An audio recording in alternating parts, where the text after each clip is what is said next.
Check. Are we back? We're back. We're back. Well, today I spent most of the day testing some new equipment with the goal to try to figure out if I could record a DJ set with just a phone. And I wanted to see what are the minimal requirements for equipment to be able to do it cheaply and very easily. So my goal was to figure out how to test the camera app, the audio settings, the cables, and how to get audio from your DJ mixer into your phone. So I think I figured it out. I think I have some good results to look at. So I have the SD cards. We're just gonna pop them in and see what we have. Let's see. This is always the exciting part of the night. I did the first test without really setting up like a bunch of gear for DJing. I just kind of downloaded a bunch of camera apps. I did some research to see which ones were best rated. And I was also curious about which ones might have editing built in, because my goal would be to find a workflow that lets you record your DJ set directly onto your phone. In your phone, do some minimal editing, and then from that same phone, upload to YouTube.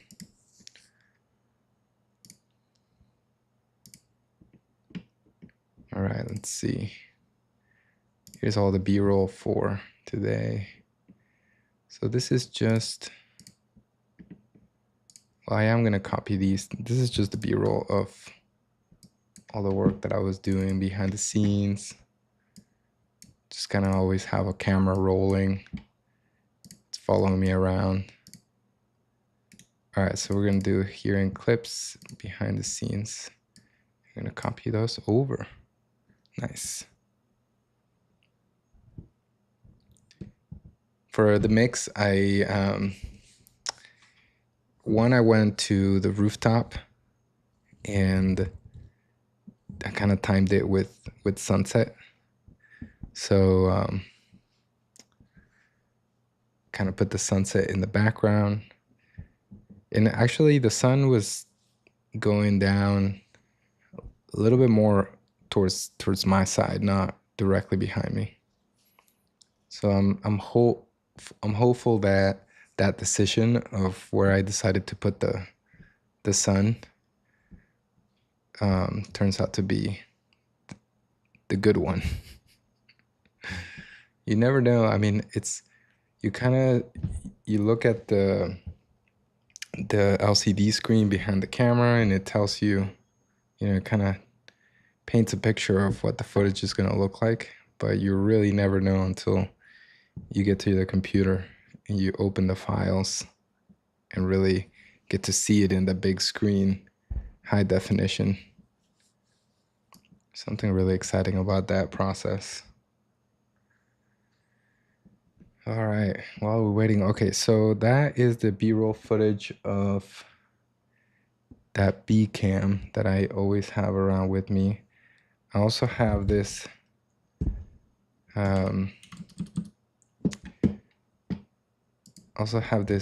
Sony ZV-1 that I used for other B-roll, and maybe we'll download that footage as well. You can take a look at that. The ZV-1 I've been using for just like behind the scenes stuff. I just put it on this little tripod, and it's very compact and it's easy to set up. Just by flipping the screen, it turns on. And I, for behind the scenes stuff, I just use the auto settings and just let it rip. Just hit record. It has a wide angle lens and it can zoom in for a little tighter shot. So for this one, I just set it up on a bench and got a bunch of B-roll footage with that. All right, let's see what we have. Okay, these are done copying.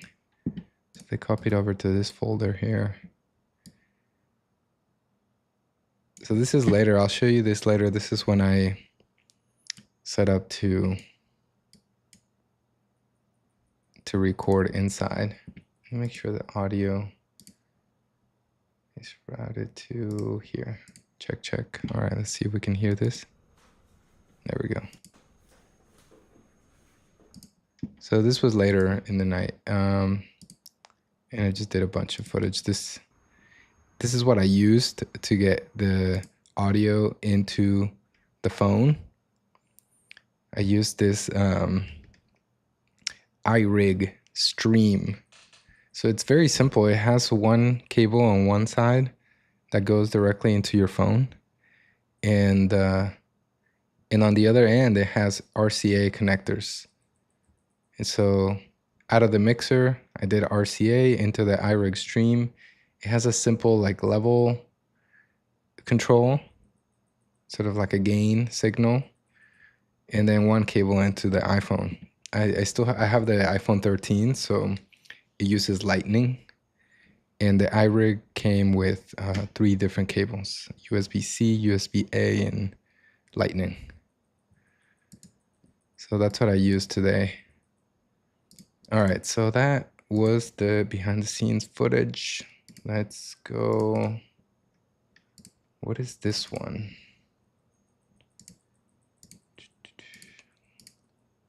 Okay, this is what I just copied. Yep. And then this one must be the GoPro. Yep. Okay, I think I already copied these. I did these POV shots of my setup. There we go, coming out to the roof.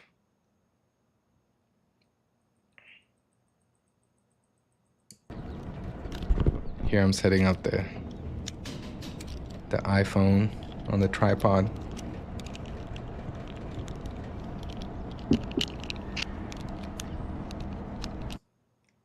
I kept it really simple. I just did this photo tripod. It's like a travel tripod. It's pretty light and simple to set up with this phone clamp. So that setup is pretty minimal. The only downside is because the tripod is very light. Chances are that it was shaking while the wind was blowing. This was a bit scary, but I put my laptop right on the edge of the building. Yikes. And I also wanted to see how compact everything could travel, so I just put everything in one backpack. You'll see I'm using just a MacBook Pro running Tractor. I don't know if you guys use Tractor. I love mixing on Tractor. It's probably my favorite. Right on the edge of the building. And with Tractor, I'm using, well, it's Tractor Pro 4. Using this Control X1. I love using that MIDI controller. It's so much fun. Have you guys tried this X1 from Tractor? And then for the second MIDI, I had the Allen & Heath Zone K2 with the mapping that's available on their website. And it just maps like 2 channels to the tracks like 1 and 2, and then the middle section becomes the effects for Tractor, and you can configure it as like effect 1 and 2 or 3 and 4.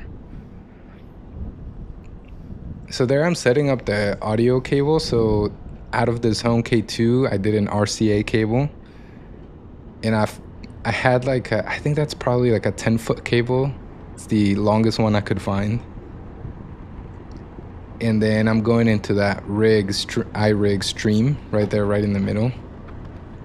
So it goes RCA in, out of the little box, into this cable that then on one end is lightning for an iPhone 13. So pretty simple setup.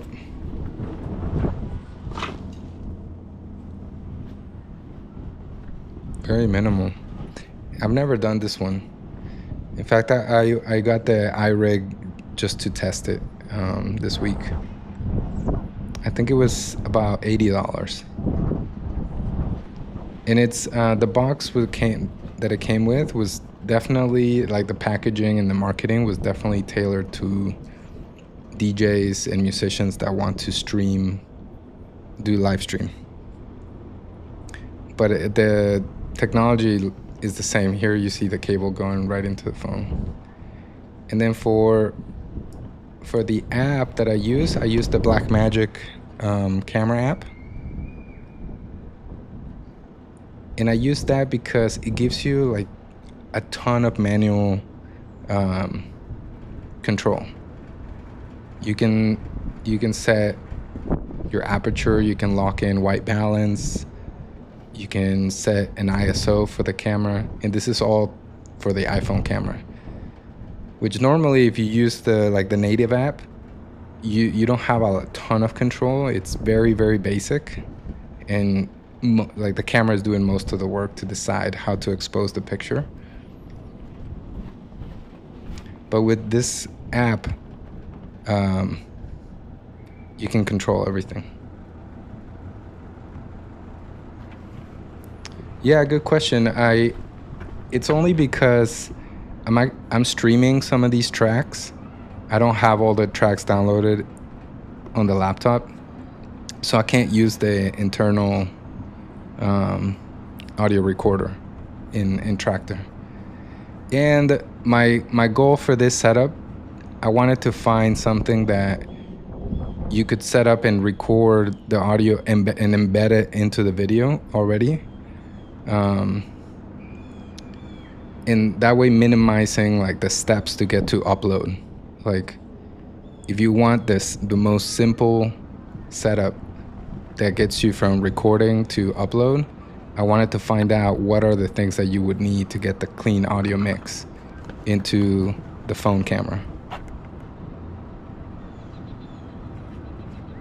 Yeah, no, I think you're right. And if you are going to go into editing, that's how I usually do it. I either record it through the audio interface and patch it that way, or I take the external main out or an auxiliary out to an external recorder, like a H4n Pro. And then I have like a WAV file that's separate from the video, because I do a lot of editing and Resolve and things like that, so I can put it together. But for this, I thought it would be interesting to just do something where you don't have to do all of that separation and editing. Like, how can you get the audio as clean as possible and like at a good level right into the phone? And this was truly, honestly, this was my first time using this Blackmagic camera app. So I think I messed up the exposure towards the end. I think I locked it to the sky, but I think I set it in a way that it wouldn't adjust any of the settings. So I think towards later in the set, I think I recorded for about 56 minutes. Towards the end of the set, I think it got too dark, and it's unusable footage. It's almost like it had a long fade out for like minutes. Are you guys recording with some kind of setup like this? Are you recording your sets, or you do live stream? Here I just like to test different setups for recording. I don't know why I get like all nerdy about figuring out different ways to set up the same shit rather than just doing the same thing over and over again. So here I was just like testing some clips and watching them back to see. Okay, that was the GoPro. What else did I do? Oh, I did a little time lapse of the set.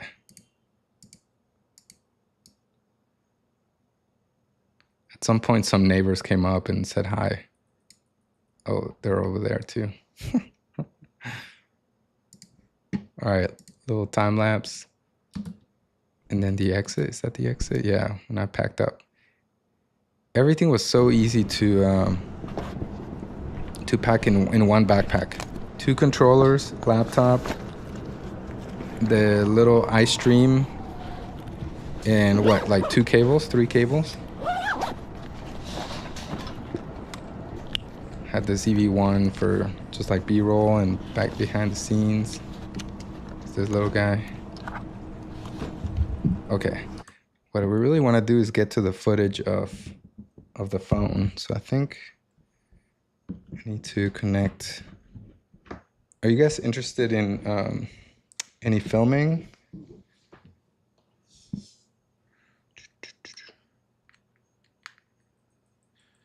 Oh, thanks. Appreciate it. What kind of music are you thinking about playing?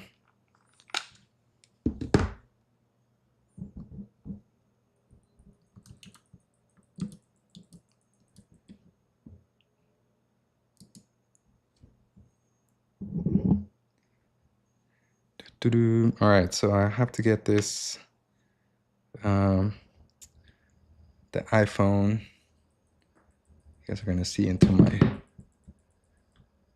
photos here. Oh, look at Lucia.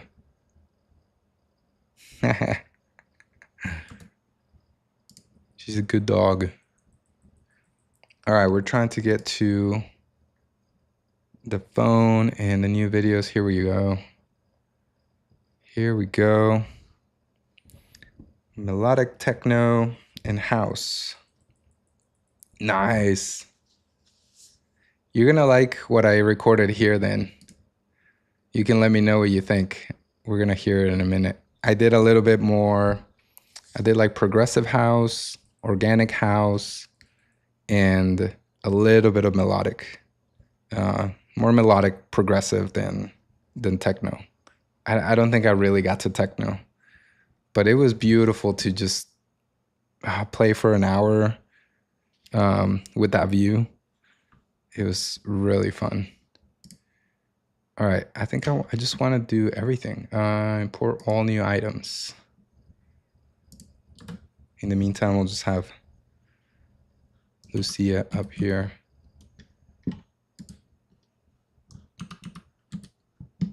There's Lucia.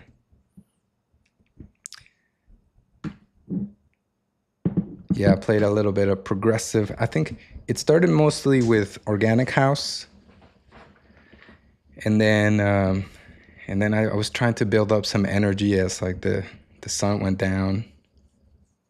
Then I kind of got to a little break, probably about halfway through.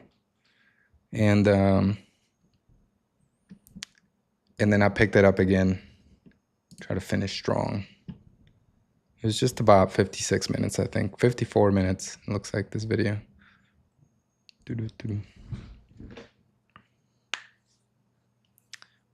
Okay. Old mirrorless camera, phone. Oh, cool, you do guitar recordings, that's awesome. Do you use a audio interface, right? You said that, so what do you use? A Focusrite? I used to use a Focusrite. What was it, like the two channels in, or four in, 4 out?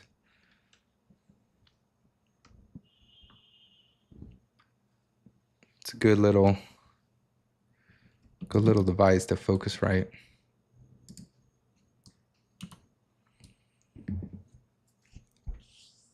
What I like to do is, as I go through cycles of, sometimes I want to like step away from the music a little bit and focus more on this channel and the teaching aspect of it, and kind of like reflect on the process.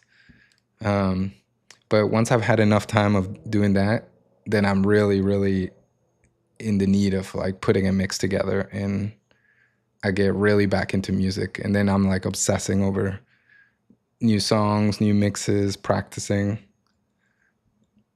So I think for this week, what's going to be fun is I'm kind of feeling both vibes. I'm like into playing right now, and I'm also into like recording what I'm doing. So I think I'm going to have a ton of really helpful info pretty soon.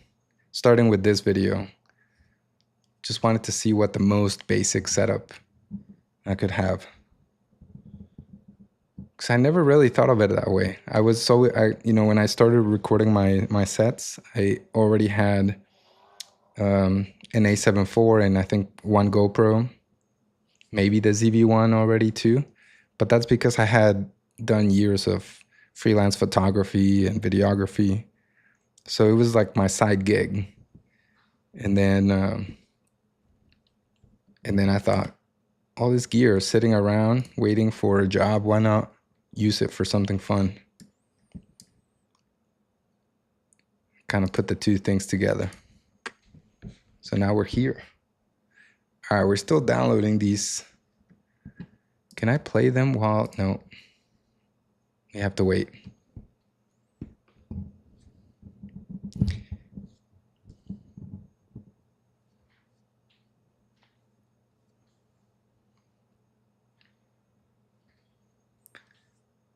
Good composition it's such a key to a much better quality video, in my opinion. I think it really tells the viewer, or like when I watch it, then I can tell the videos that people really put a lot of thought into their camera setup and the ones that didn't. And it's very clear. And sometimes it's very subtle, but I think those subtle details are what make some videos really stand out. And for me, that's the fun part. Like to just spend time messing around with the tripod and moving around and finding new ways to record the audio and the video. It's like a fun, just like practice of getting to know the gear better and better. And I try to find things that are a little bit more efficient, try to get a little better quality. Sometimes I'll try to mess it up on purpose to just remember some of the things that I learned early on, just so I can like make notes and put them back into this channel, to the lab. Which video did you watch that let you discover this channel? Was it the copyright video or the filming one?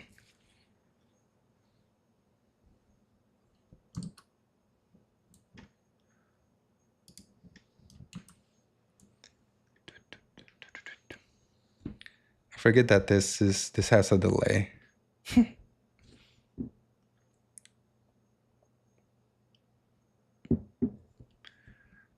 Okay, we're almost there.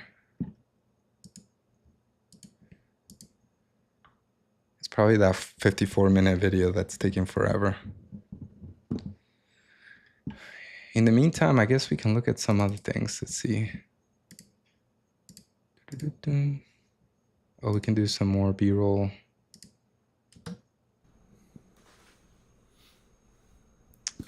Oh, cool. Nice. One of the mixes. That's cool. Welcome. Glad you found it. It's been fun to work on these projects, just one by one, without too much pressure. Sometimes I do wonder if I had just done the same thing in every video, if people would have remembered sort of the brand a little bit better. But it's okay. I don't really care about that. I really care about just experimenting with new ideas and putting some really cool videos together. I'm definitely the one that watches them the most. Once I upload it and publish, I'm listening to that video all week. Gets me through work.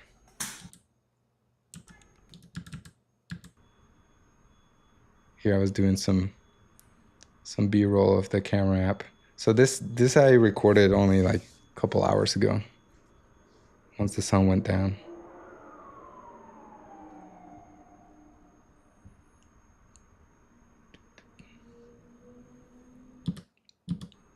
What else we got?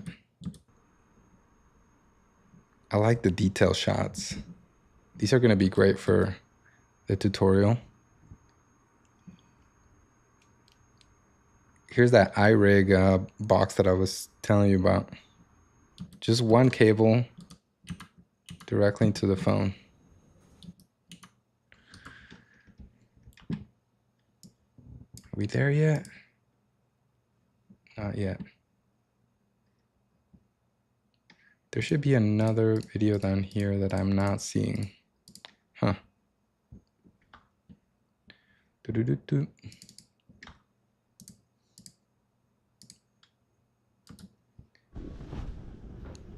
This is me packing today.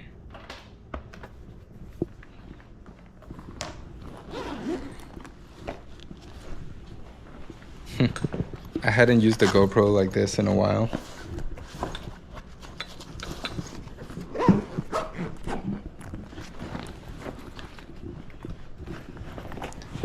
I have what's called the chesty strap or chesty mount. And it's just like this harness that puts the GoPro right here on your chest.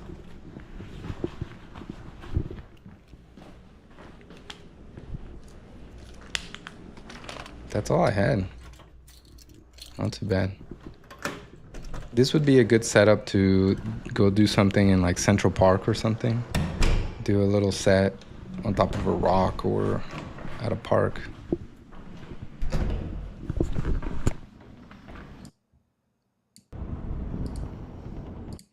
We already saw these. Come on. All right, so did we do all the downloads? I think we did. Here we go. So I like to put my files here organized in this YouTube folder. Then I do here for this one, for example, under Video Lab, I made a folder for today's date. And naming all the folders in that way, it's gonna put them in order. That's what works for me. And then I do the title, which many times is the working title. And I never switch it back, so sometimes it's funny. I upload a video and it's called one thing I did, like once I publish it. And then I'm trying to find that folder and it's not named the same thing. But I put all the behind the scenes footage here and the GoPro shots. Yep. Nice. All right, I think we have everything. Let's see, library. Oh, yes, nice. Okay, first look at the footage.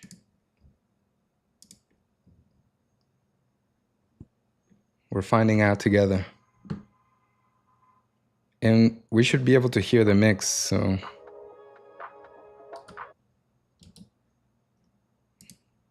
Mess that up. We'll just get to listen together for the first time. Right off the bat, image looks nice. A little noisy, but not horrible. Not horrible. Gotta give us more volume or something. There we go.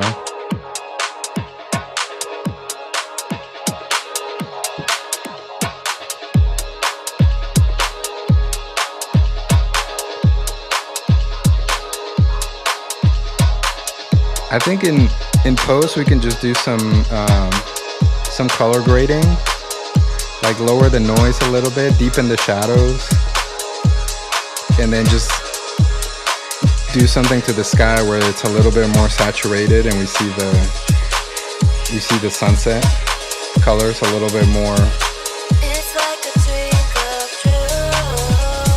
saturated, more vibrant. I can already see that. Or we could go for like a synth wave vibe, like the shadows can be in like blue or purple, and just like do color contrast with the sky. Yeah, I like that idea. This is not bad for an iPhone. I thought it would be a lot worse, but we're gonna find out how it held up during the sunset. What do you guys think? Is this acceptable? This footage?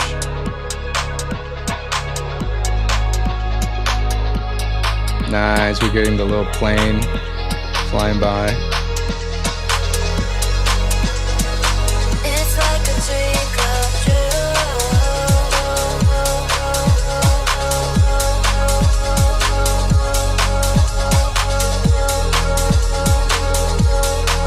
I kind of want to take this right away and bring it into Resolve and start messing with it, just making some colors pop, making the image look a little better. What do you think? Kind of just want to listen to it though too.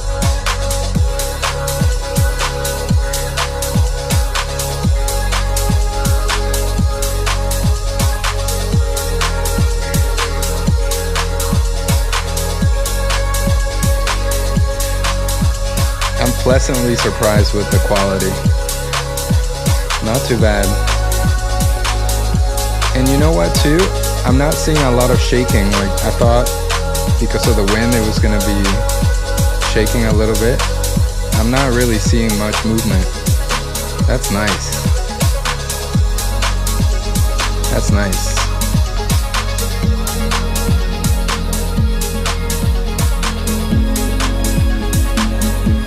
Probably not my best mix, but I really did it more for the video testing. It gets better towards the end. I feel like I needed a little warm up. Not gonna lie.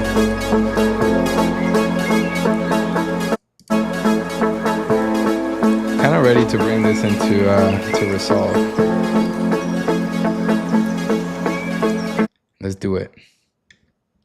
All right, so the first thing I'm gonna do is bring this over here. I'm gonna go into this folder that I'm using to edit. And we're gonna do clips, but this is not gonna be behind the scenes. This is gonna be the A clip.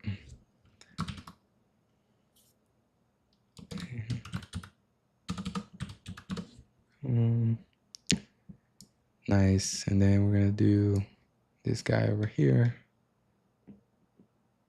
Eventually, I'll also transfer all the other ones, and I'm not seeing, I should be seeing another video here. I don't know what happened. 26 seconds. Wow. I definitely recorded again once I got inside, but I'm not seeing that footage. I'm gonna have to check the phone and see if it's in there. Do we get the A cam footage here? No. Still transferring.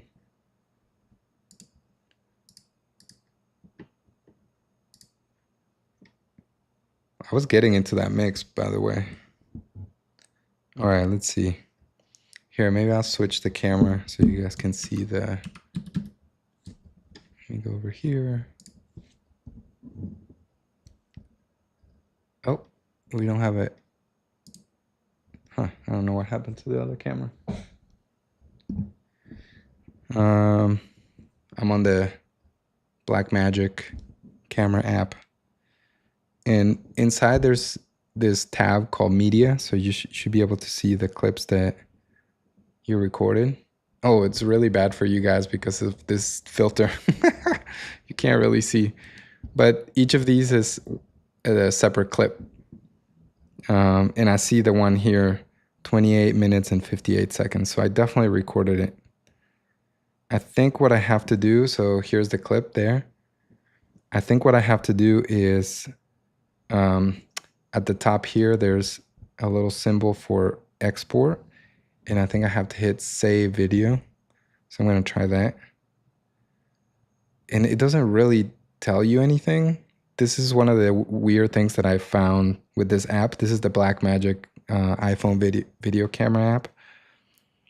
Is when you hit that save button and you confirm, it doesn't say anything. It doesn't say if it's actually happening, if it already happened, where it went. And so then every time I went back to my like Photos app to see if it actually saved it. And I'm not seeing it so far. I don't see anything that's 26 minutes. So that's a weird thing with this app. Great for recording, but not easy to get the files out of the phone. The app does give you, like, you can sign up for like a cloud account. So I'm sure, I don't know how much money you pay, but then you get a certain amount of storage in the cloud through the Blackmagic portal. And when you open DaVinci Resolve, the files that you're uploading or syncing on the camera app appear on your computer when you open Resolve. But I don't have that, so I'm just still trying to figure out how to put this. While I figure out, I'm gonna go back and we can watch some of that new footage while I figure out how to get this other video. How far did we get in? Like 3 minutes? There.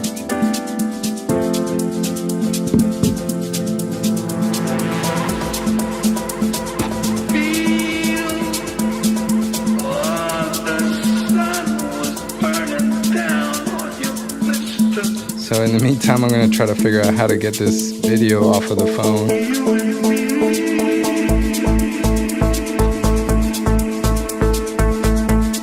I'm very pleasantly surprised with the quality that I got from this iPhone. I think the footage is workable.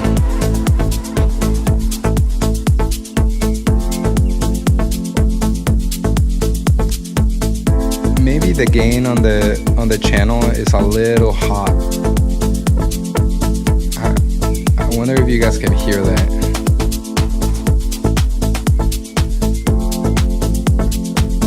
I wasn't getting clipping in the level meter, but I feel like maybe in Tractor, like all the way back in the software, there's a little bit of distortion. How is the quality for you guys?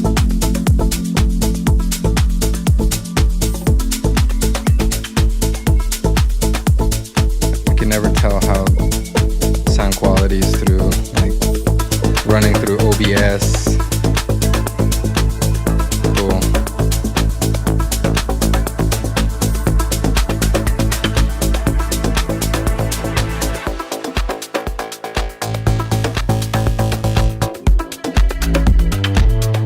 Yeah, the lows get a little crunched.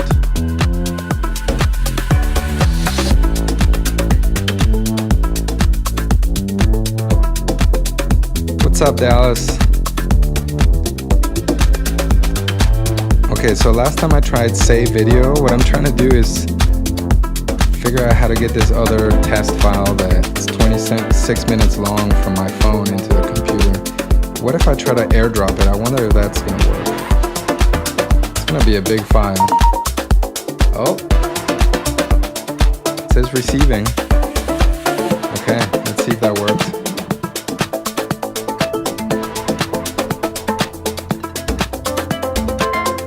And then I also want to check if what I want to do is take this file and bring it into DaVinci Resolve, and we can do some color grading to see how we can make this image look better. How's that plan?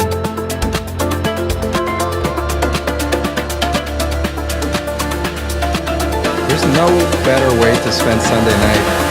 Let's go.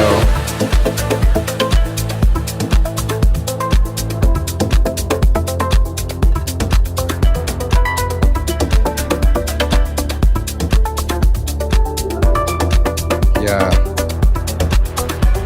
I'm glad it wasn't too windy because honestly the controllers down here were really on the edge of the building.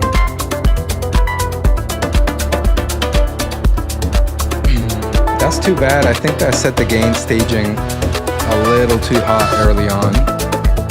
I'm just not happy with how the low ends sounds. It's just a little crunched. A little crunched.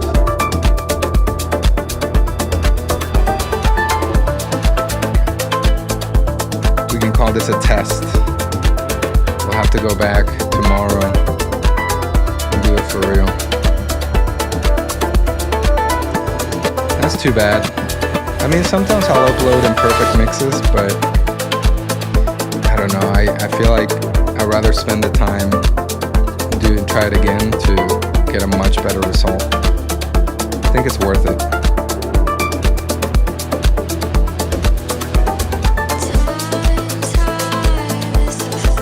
So I did, for this mix, I did organic house into some progressive, maybe a little bit of melodic. Oh, terrible key change there. A lot of these songs I was trying for the first time. But I do like the song selections, just maybe not the right order. Some of them just needed to come a little later, I think.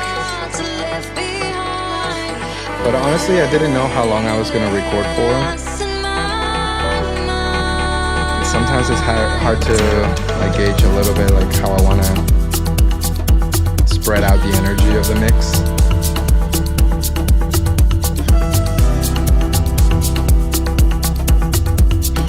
Alright, we're still getting that airdrop is still going, so we're gonna get that 26-minute video.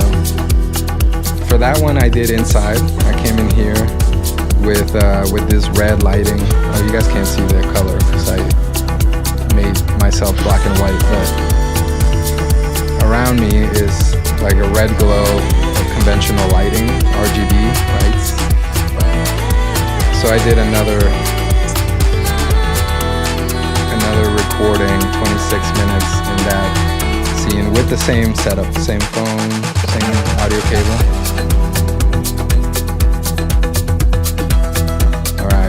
Airdrop is still going. Come on, baby.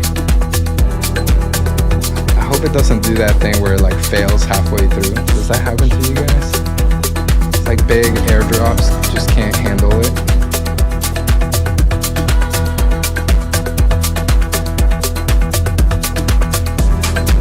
At some point later in the mix, my neighbor came up with some people. I think he was showing them around. Oh yeah, they're definitely. I'm sorry about the mix, guys. I'm not happy with the sound quality. But he was showing them around, and he stopped. I said hello, and he's like, "What are you doing?"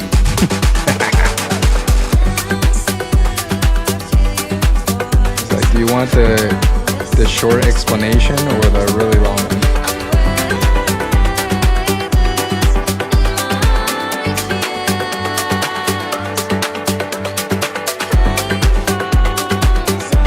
Good question about do you have any suggestions for a music visualizer?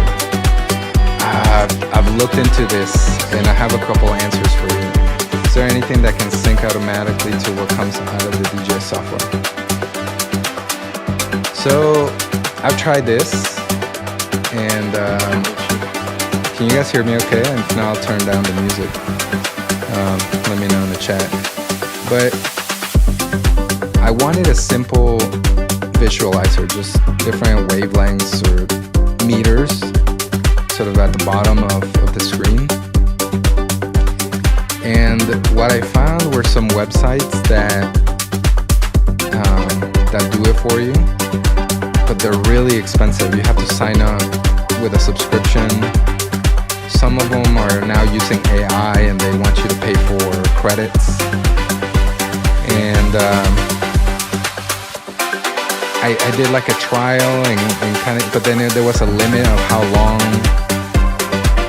long the visualizer would create something, so you had to buy more time.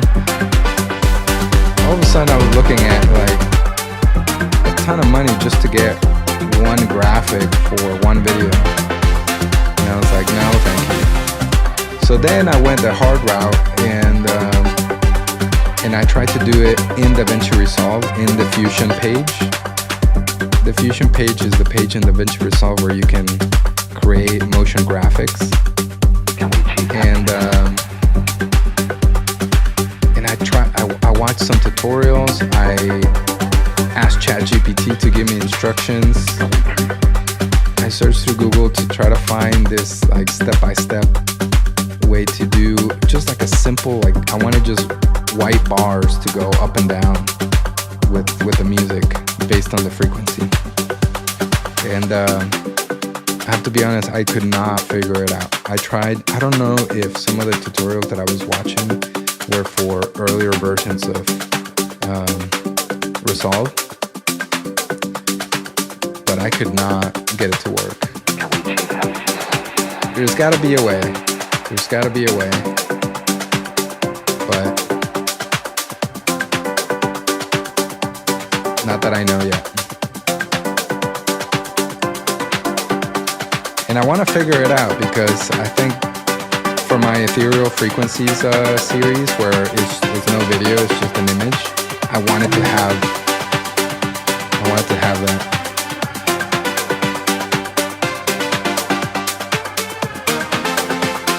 Adobe Connect, you're out to record.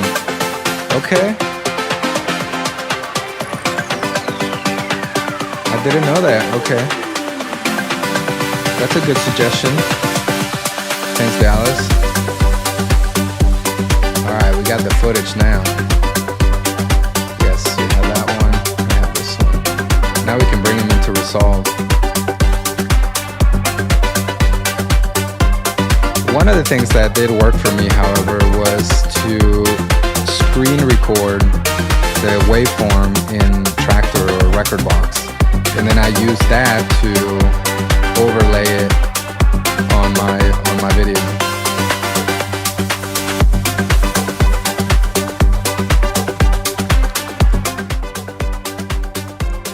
All right, we're in Resolve now. Time to look at this footage. So I put it. Just have to remember where I put it. External recorder here or hard drive. Oops, A-cam. Here we go. So I'm just importing the footage now so we can look at it in Resolve. There's the mix here. So a few things, now that I drag them into Resolve here, I can see here. So these, the camera A, scene 1 and take 1 were set up in the Blackmagic camera app. You can change that in the app, but that's sort of the default, so I just left it. 4K files, this one's 54 minutes, this one's 28 minutes, 29, 24 frames a second, 2 audio channels, so stereo.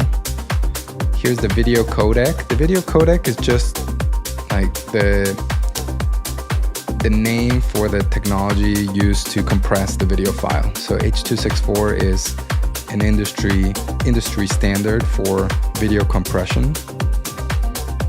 And so it makes it so that a lot of information can be compressed into a file that's a little bit smaller. And then your computer hardware has to do some work to unpack that compressed file to show you all of the data. So the computer needs a little bit more processing power. Your CPU gets loaded a little bit more when it's watching H.264 files, but they're really small. So it's convenient for phone recordings. Cool. Is there anything else that we can see down here? Okay, and then just the date that it was recorded. All right, I'm just gonna jump into the edit page. close this effects, add the media pool here. Have you guys tried editing in Resolve? Have you been watching the tutorials?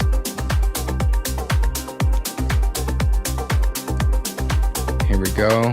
There's the sunset video, and then we'll do the indoor. What do you guys think of the Resolve tutorials that I've been putting out? Are they helpful? Are they easy to follow?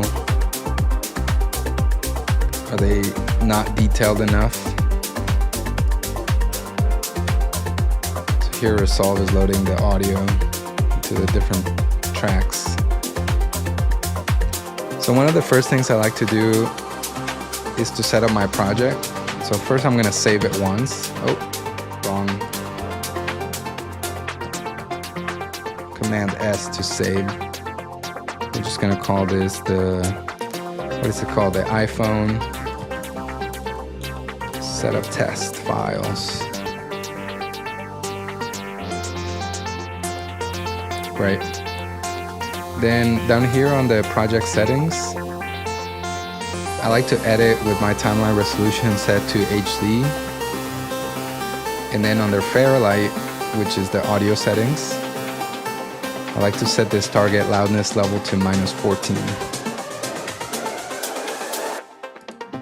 And that's the target level that YouTube recommends for their video uploads. And that's measured in LUVs.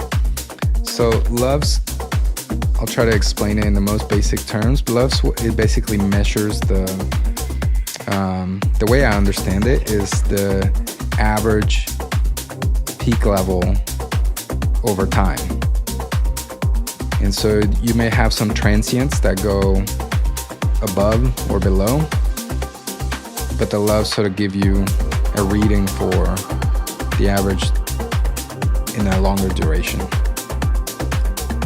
So -14 is the goal. Hit save.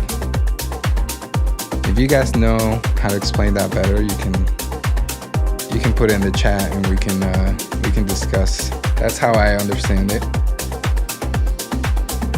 All right, we're in.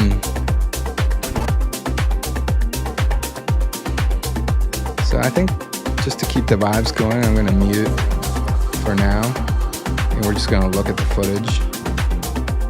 And then we'll get to listen to it later. So yeah, this is what I was talking about. I set up the camera settings in a way that I locked them into place, so the camera did not adjust to the lighting conditions of the sunset.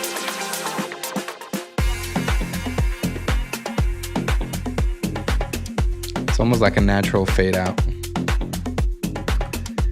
All right, that was a good learning lesson. So I think what I needed to do instead is maybe only lock in the white balance. And that's about it, and maybe the shutter speed. If those stay consistent, then I can let the camera do the ISO setting and maybe the aperture too, and just try to balance the image here a little better as the sun goes down. In some ways, maybe I'm not gonna say that this was an artistic choice. This was totally a mistake. I did not want it to get this dark. All right, for this, I'm gonna go into 4K. So you can see a little better quality.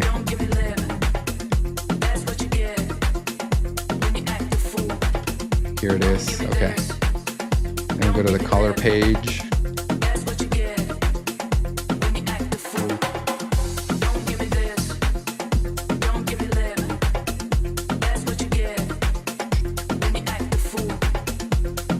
Let's see what's better. I'm trying to make sure that I'm not blocking the image. Maybe what I'll do is I'll move myself. Oh, that's not what I wanted. Move myself down here to the top right. That's gonna work. Yeah, it's better. All right. In the color page. So I can close the timeline. Gives me a little bit. I can close the clips. You get a little larger preview. Yep.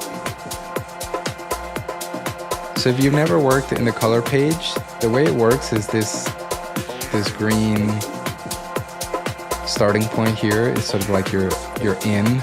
This is the data flow. And then right out on the right side is your output. And then these nodes in between, your video data passes through. And so at each of these points, and I can add another one in serial, I can make a color or balance adjustment. And it can live in each of these nodes. And that way I can turn them off by themselves. Or I can make copies, or I can just kind of work in parts. So here, one of the things we can do, and I'm gonna be looking down here on my waveform,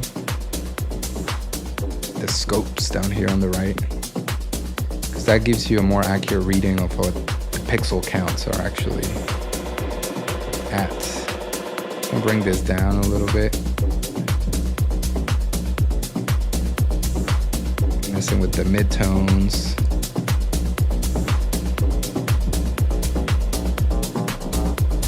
The highlights are fine. I think we just need to introduce, so if this was balance, maybe I'll just stick to doing balance on that node. Just messed with a little bit of the shadow, the midtone, and the highlights. And then in this one, I can let's do saturation. So I'm gonna label it sat. And I can start to bring it up a little bit. Okay, that's a little too much, but I'm gonna leave it there for now.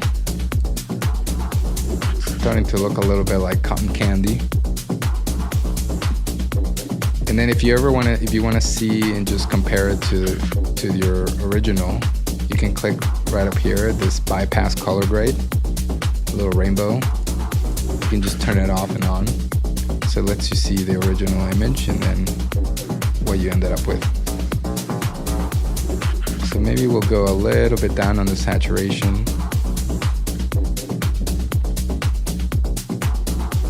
And then let's mess around with this hue a little bit. Go a little more magenta. I'm gonna leave it back at 50. If you double click, it just resets.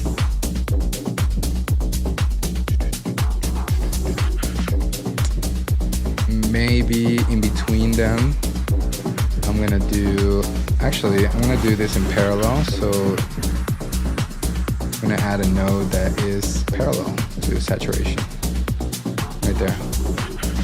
And this one is gonna be our white balance.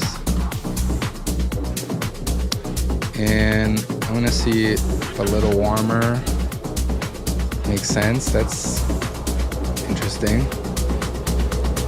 Starting to look like Dune or something.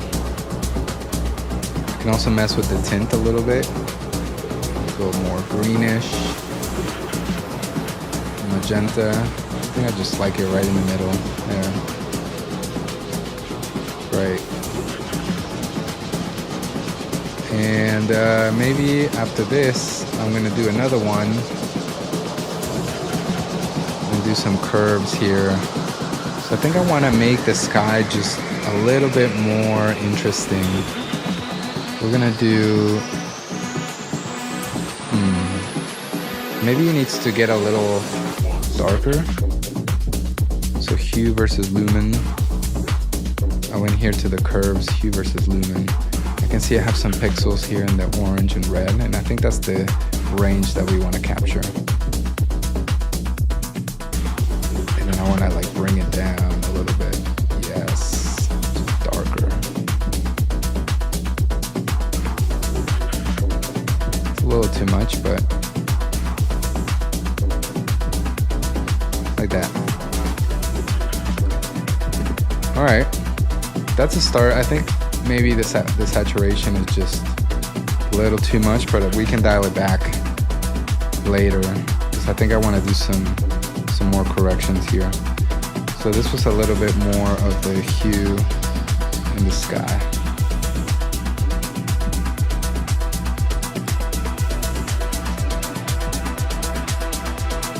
All right, next thing, maybe what I want to do is, I think I want to go back to this balance and mess with the midtone here. I want to see if I could get the skyline, or the skyline to be a little bit more on the blue side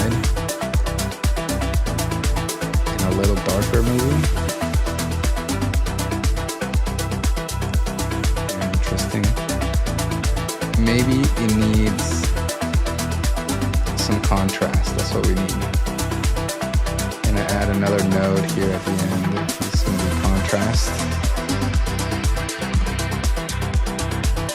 I'm gonna use a curve here for this.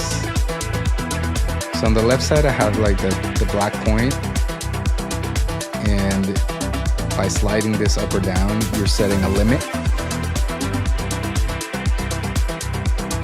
and then here is the right.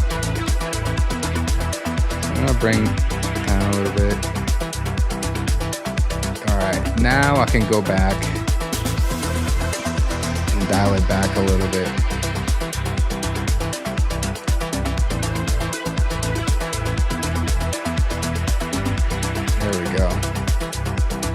I'm also just looking at one. Alright, not too bad.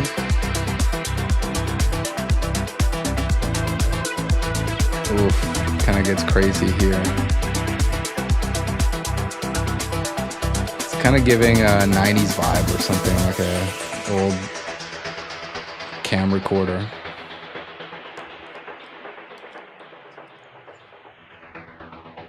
Interesting quality though.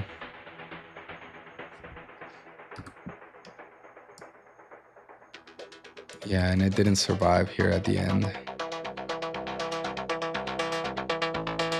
I don't know, in some ways it's poetic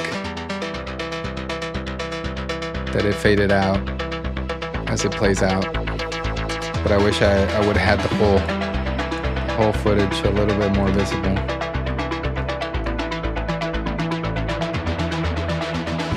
I think maybe, let's see, I'm gonna add another node and just do a little bit of color, messing around with the color here, shadows.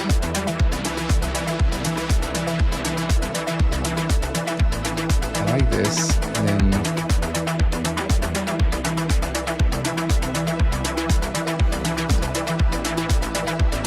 I mean, at this point it doesn't look real anymore, but just trying to see if we get something a little more artistic. That's way too punchy. Way too punchy.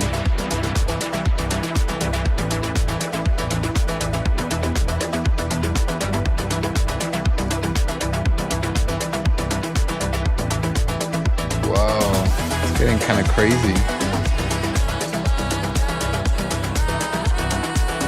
Just breaking the image. Alright, we're gonna go back a little bit. Delete this.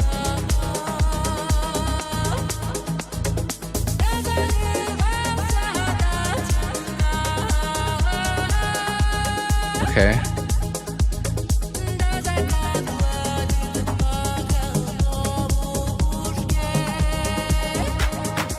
Dial back the saturation a bit.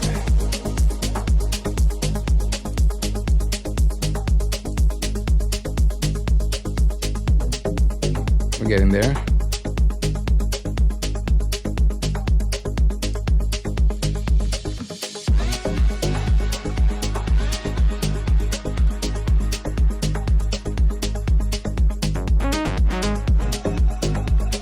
What do we think?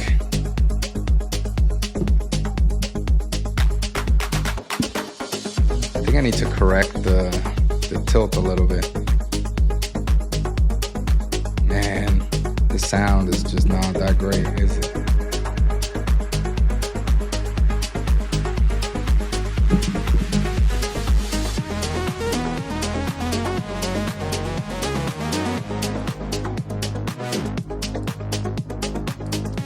Really struggled here in the middle.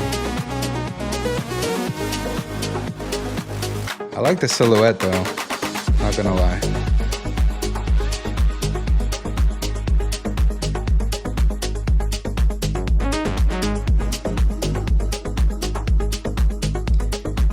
You know, the iPhone is just gonna suffer because of the sensor size. It's so small.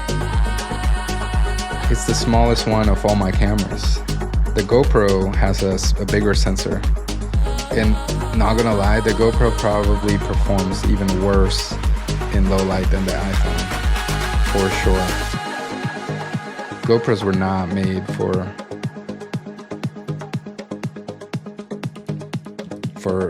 night.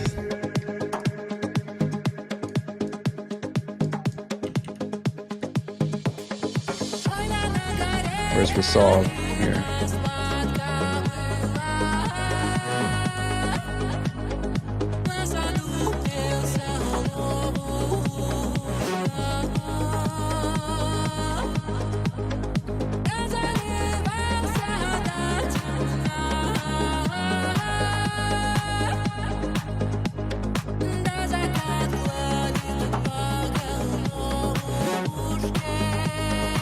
It's too bad that it got much darker right here. There's nothing we can do. But it started strong. That's way too saturated. I think what we can do is also fix the tilt a little bit. So there's two places where you can do that.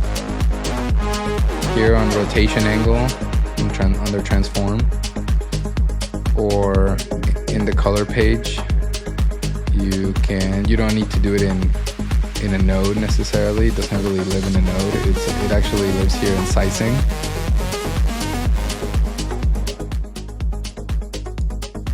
And in under sizing here, there's rotate.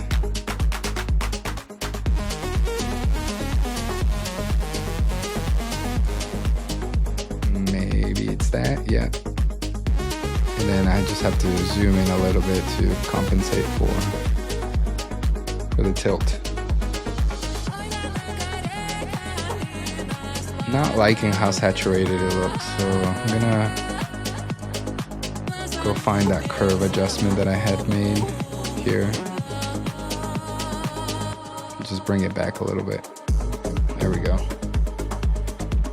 It's a little better, a little more realistic. Night night. Alright, why don't we look at the other footage?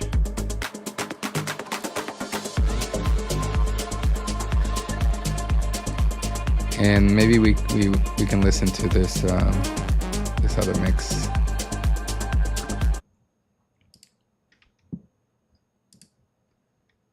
Let's see.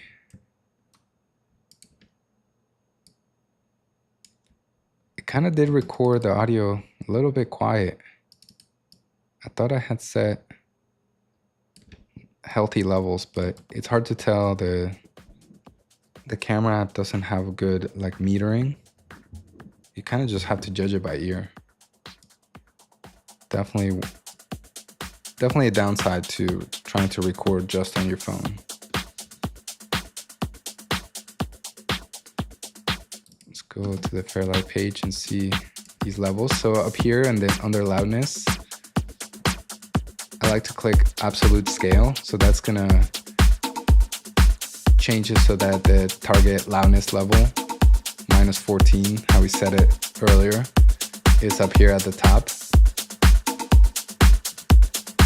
And then this BS 1770-1 or -4 you can use to use as your metering scale. And then you can also use this YouTube one, but it's basically the same thing. And it's gonna give you this range LU and integrated. So right now we haven't gotten to like the peak of the music, so just gonna let it play.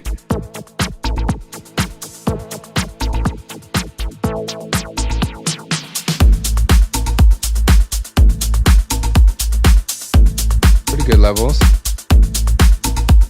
Okay, we can go back to. So once again here I kept it simple. I I did the same setup tripod with just the phone, the same controllers running Tractor on the laptop, and then I had the Tractor X1 to control the channels, and the Zone K2 to control effects and the mixer.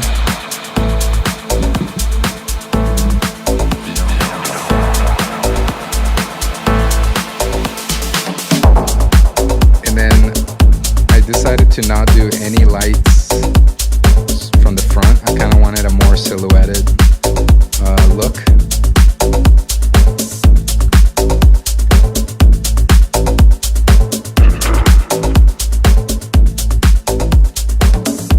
But I did do this one light. You can't quite see it. It's down here. It's just an LED, like warm light, kind of shooting up. Yeah, so this was shot with the phone. This one was a little easier to set up because the lighting did not change. Like I kind of set the lighting first, and then I logged in the settings on the phone. But this is what I have the iPhone 13, and I use the Resolve, the Blackmagic camera app. And I recorded to an H.264 4K.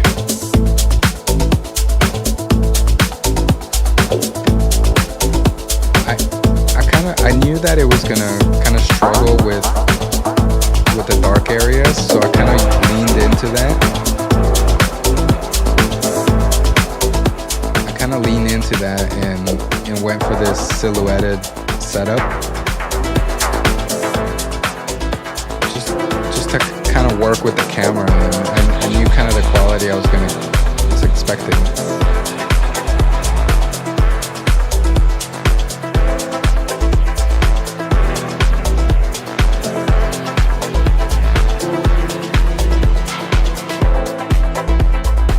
Yeah, the app is it's free to download.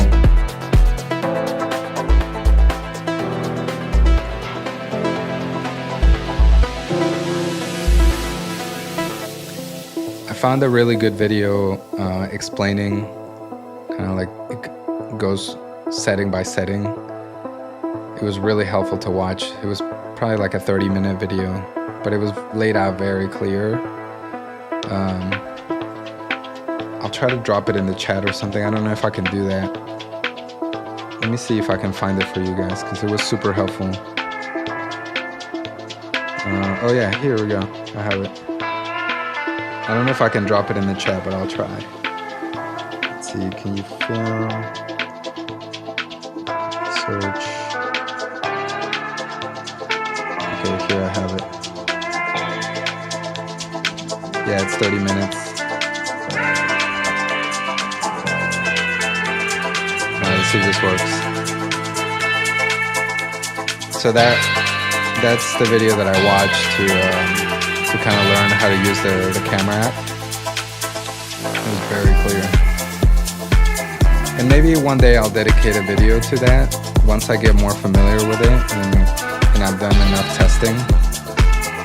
I'll consider making a video that I explain some of the settings that I recommend using. For this, I can check. I think I shot at 24. I'm gonna go to the camera app right now and see.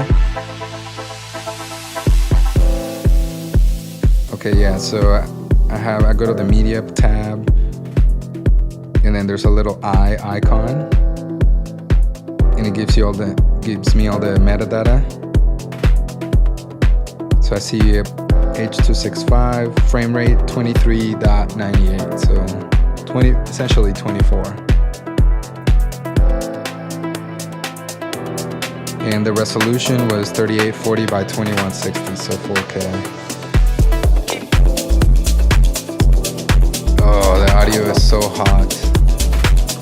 No, it's all crunchy.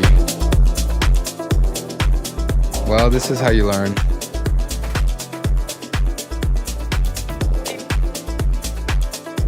I was testing the iRig stream, but I think the problem is actually in Tractor. I think I set the right gains on the adapter. Oh, cool. So the app also gives you other metadata. Like here I have shutter 1/40th of a second, the shutter speed. For the iris is f1.6. And this was with does it tell me which lens I used? Yes, the 26mm lens from the iPhone 13. 26mm. And the ISO was at 800. And the white balance was set to 5500. Interesting. I like that it gives you all that metadata in the app. You can kind of see it separately. I could find all that stuff here too. Just drop my phone. All right. If we go to metadata, as long as you're clicked on the video, we can see here the clip details. So it shows you H.264 main, 23.97 4K, 2-channel stereo.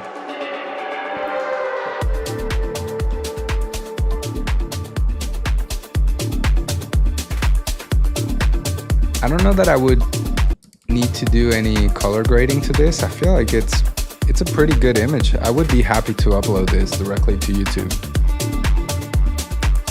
Maybe I would bring up the highlights a little bit. We can try that. And just make them pop a little bit more.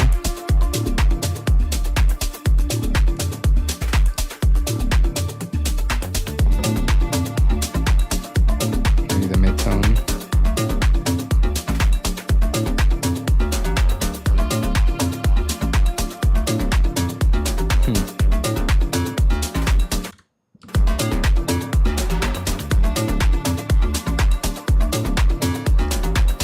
I like this look for this playlist. I think it fits the energy of the mix. Sort of like mysterious red underground vibes in my living room.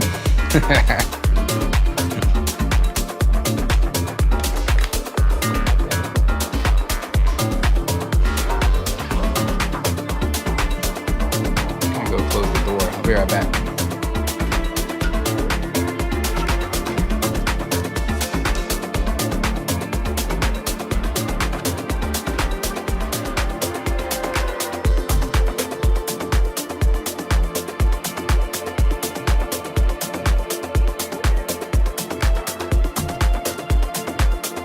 What did I miss?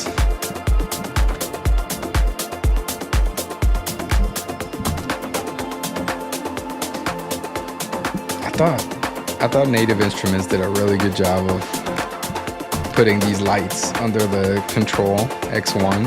I think it looks pretty cool, especially for videos.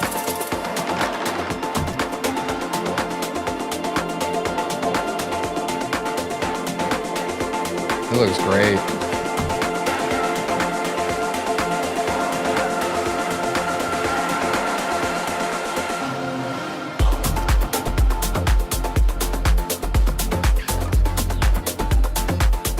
I was energized for this one. This was after dinner, so I picked up some energy and got into it.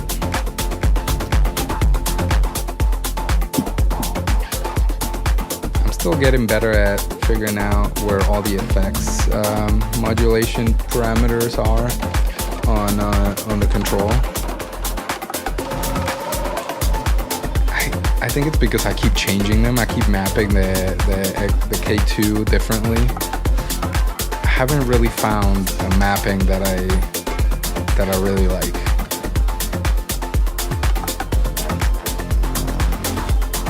I don't don't know why. I think I have to start over. Like I just need to build one from scratch and really make it my own instead of trying all these different downloads and versions of what the Allen and Heat website has.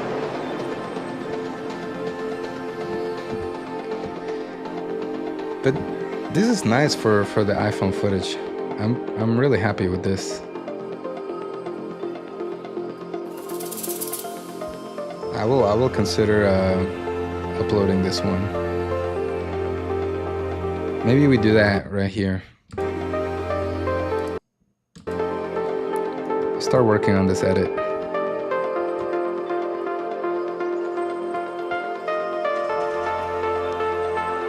Maybe what I'll do is I'll play it in the background so we can keep listening to it, and then I'll just edit outside of it. Where do we have it? Here. So one thing you could do is just right-click in your media page and ask it to show it in Finder, so reveal in Finder, and it takes you to your Finder folder from DaVinci Resolve. So here we're about, let's see, about 10 minutes in.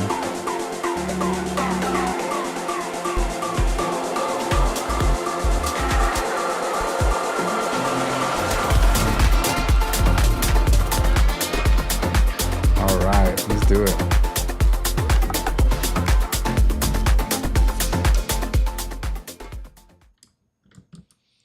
Nice little fade out. Where did it go? Let's bring it over here.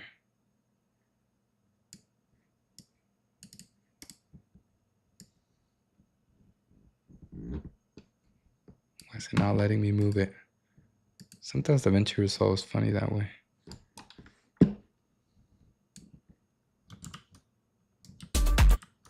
Then we just have to actually open it. That's what I was doing wrong.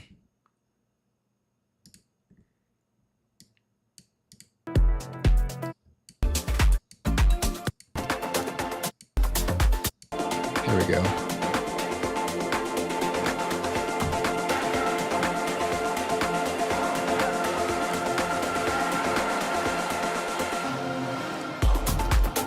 All right, we're back. So I'm just gonna delete this one for now.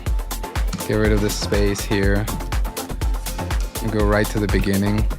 I made S a shortcut on my keyboard to do the same function as this eraser and making a cut.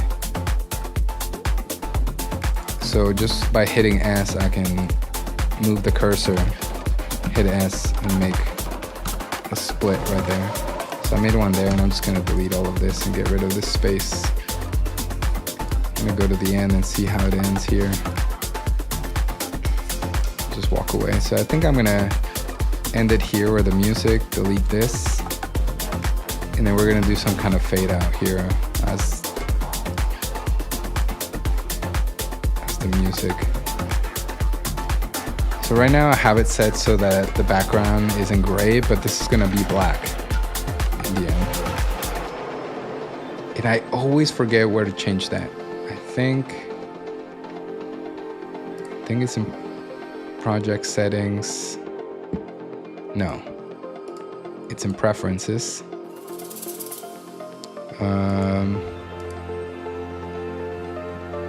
Somewhere around here. Use gray background in viewers. Okay, so in UI settings, user, use gray background in viewer. And the reason why you might want to use that is because, oh, it didn't change. Maybe I have to open Resolve again. Yeah, let's do that. So I'm gonna quit. Let me save this. I'm just gonna open Resolve again. We'll see if the setting actually changed.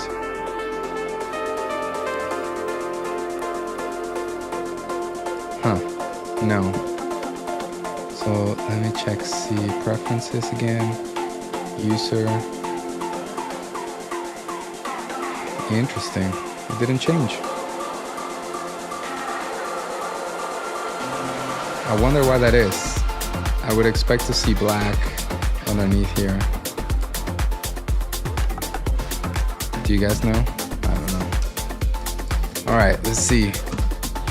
Here's the beginning.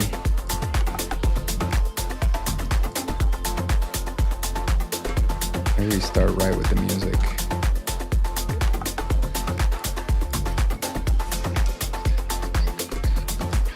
Cool. Then maybe we want to correct a little bit of the tilt here.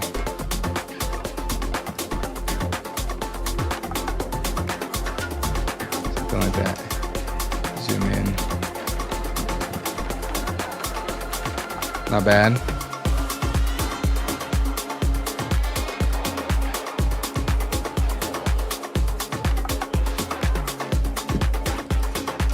And I don't even need to listen to it. I can go here and just monitor some. Oh, I guess I do need to unmute it. Never mind.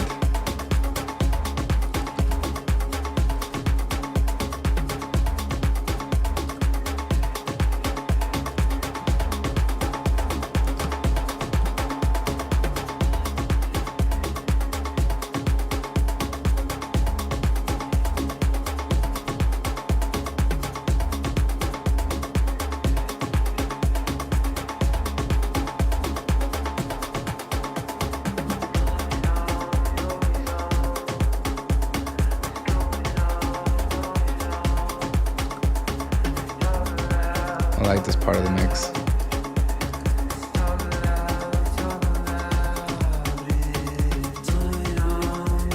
I can see if I scroll through quickly, I can see that the iPhone still made some changes.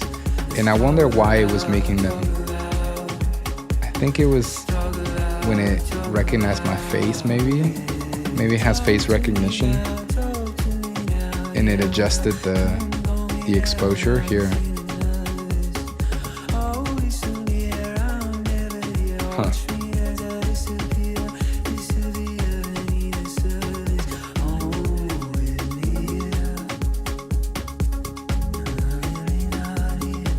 What do you guys think of the setup?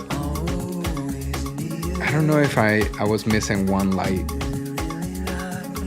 I wanted to keep it kind of very minimal and mysterious.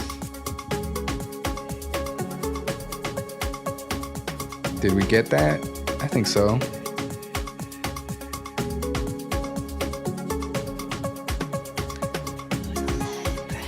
Sometimes what's nice about having a light behind you is it kind of creates a nice, like a highlighted contour line around your silhouette. I like that look sometimes.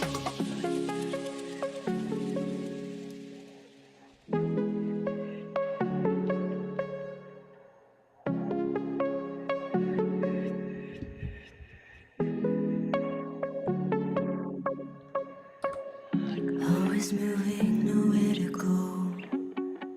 Find yourself in the undertow. Reaching out for a place to hold. Don't let it break, don't let it go. See the child with the fire in their eyes. Trade the light for some peace of mind. Yeah, here the iPhone got a little brighter. Yourself in the rising tide. And the image is definitely noisy, but I don't know, it kind of just, I don't mind it. I don't really mind it.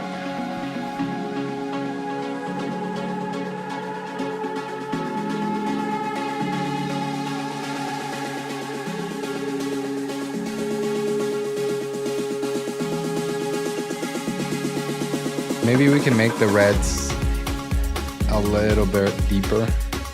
It could be interesting. They're already a little deeper here, but it's probably because it's another part of the video. Yeah, see, it gets brighter right here. Maybe I should do the color grading with the brighter section. So I'm gonna mark it. That way when I get here and I go to the timeline, I can go make sure that I'm in the same spot right here. And okay. see what we can do with the reds here. Yeah, deeper. Nice.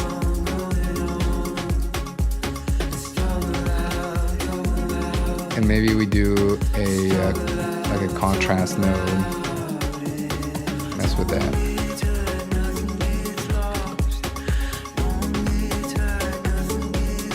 So back to the curves.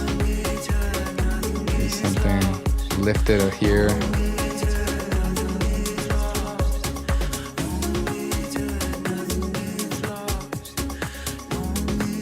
Start to break the image here, but it's okay. We'll dial it back. That's interesting.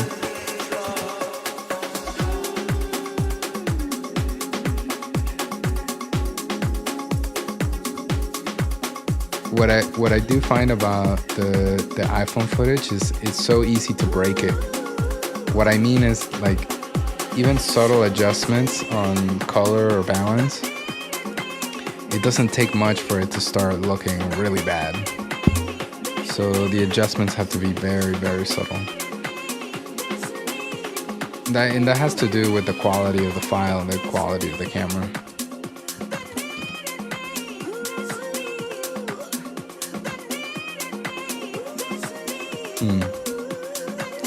How's the quality for you guys when I put it in full screen? I bet the live stream is pretty low quality.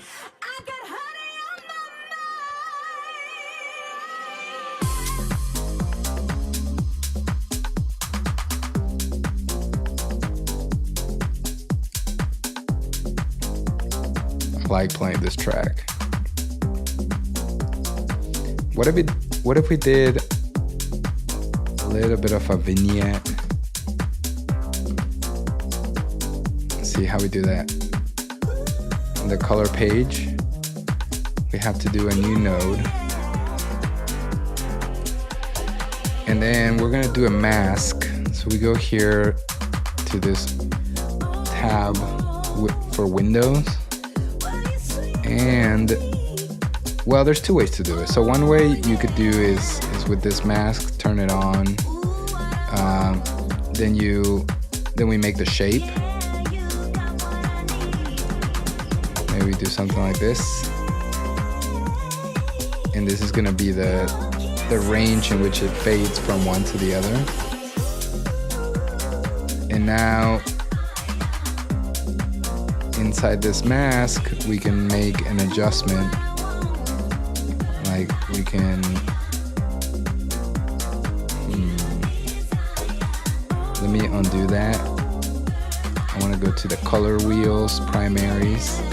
I can bring down the shadows here. All right, this is a little extreme, but you get the point.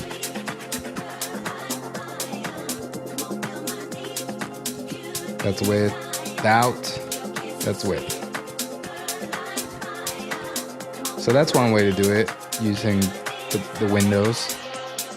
Or you can reset this. Reset. And if you open up the effects, there should be a vignette here. We can just look for it. There we go. You can drag it and drop it into this one. Oh, much nicer. And then you have these parameters here on the right. Advanced or basic. So we can start with just the basic. And the size is going to control just what it says, how big that vignette is in the image. I think we can open it up a little bit. And the anamorphism is it has to do with the lens and the shape of the picture that it creates. I don't know how to explain that really well, to be honest. But nevertheless, by messing around with the parameter, we can kind of get different results. I think I like it when it's a little bit more open. And then here we can bring the softness all the way down to 0 and have a little bit more of a sharp line. Or we can increase that softness and make it fade out.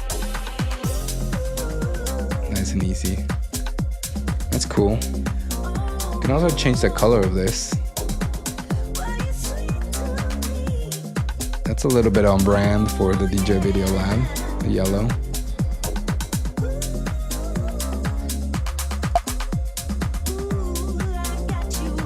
Just for fun, let's try it. See what we can come up with.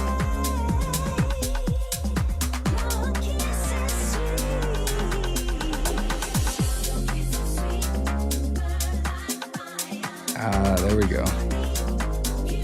Ha!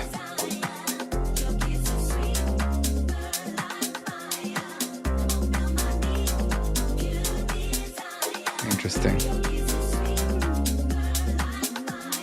Gonna go back to black. So I think that's the more interesting one. I don't know what that other one started to look like. So I think because of this, we have to bring up the mids a little bit. So this was the vignette.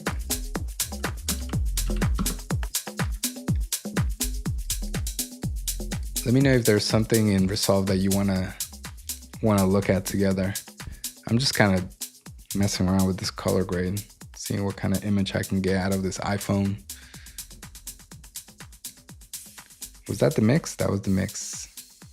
I think it was short.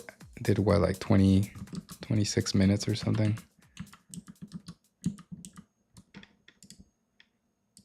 Nice.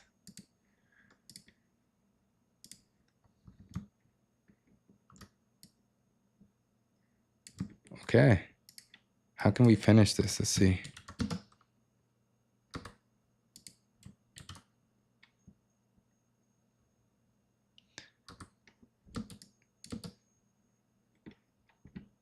If I bring the volume up. There we go.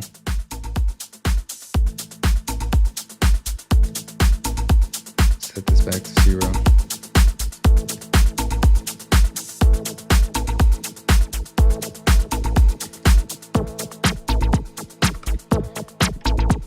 Let me make sure we're in 4K.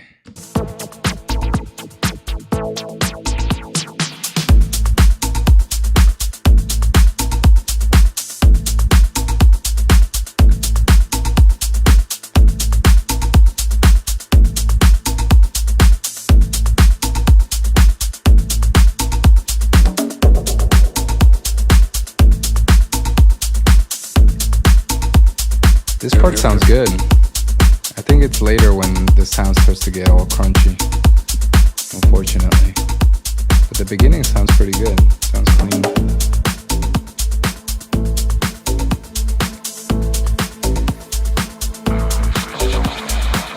I want to try this thing that I did in a previous video.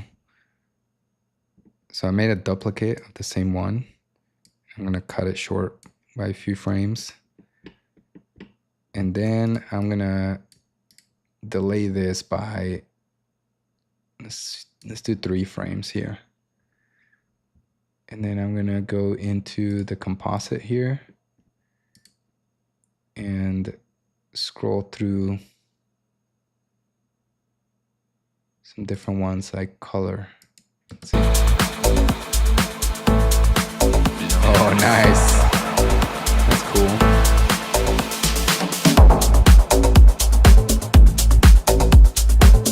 I like that effect, and it doesn't change too much of the background. Like we kind of get to keep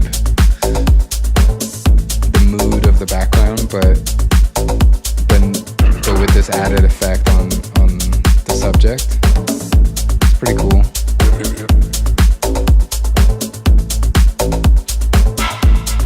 What if we delay it by even more frames, like another 3 frames? So this is 6 frames behind. Huh.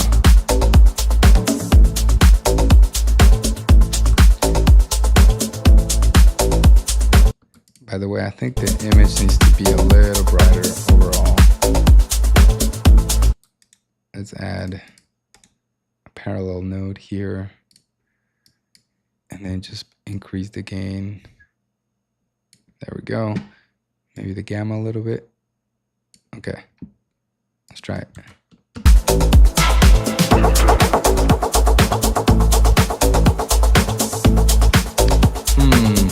I don't know if I like the 3 frames delay or the 6 frames. I mean, this one is definitely more noticeable, but I kind of like subtle. I like subtle changes.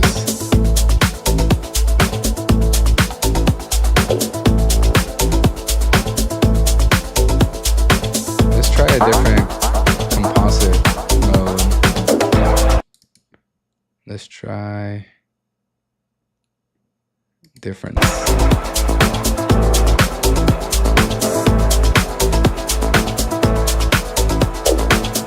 I definitely don't like that one. Hard light, hue, lighten. This might work. Oh, that's interesting.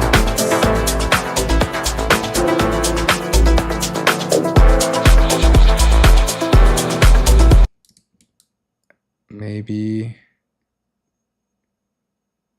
luminosity.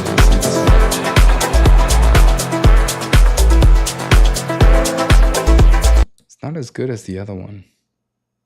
Multiply, overlay, screen. This one's fun. This one's fun if you want to change the scale. You can change it like this, and then the 2 videos are overlaid.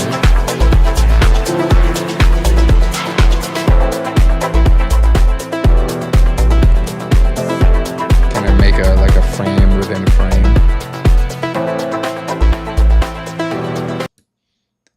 I'm gonna reset that, and I think the best one was it color or darken? Oh, this is cool. Too much. Let's try color. And why does it look different? Oh, because one has the tilt. Angle? No. There we go.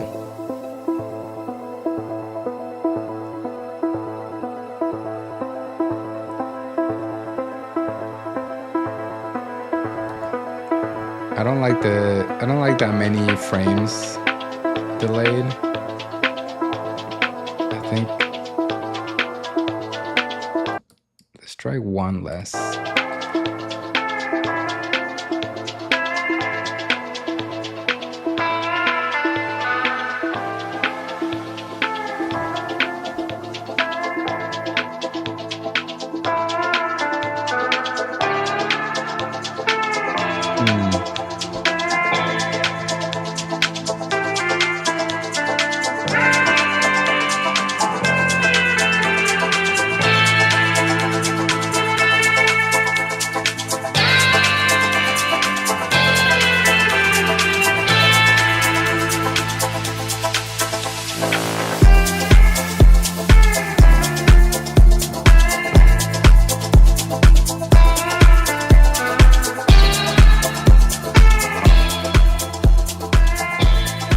Definitely need to fix the audio for next time.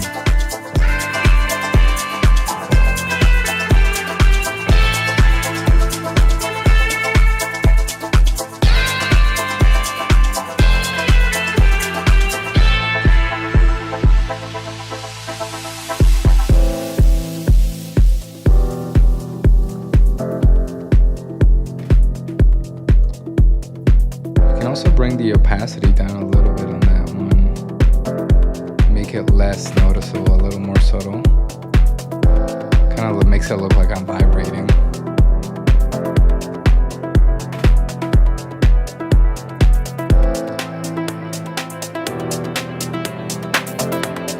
But this one also needs to get a little brighter. Ooh.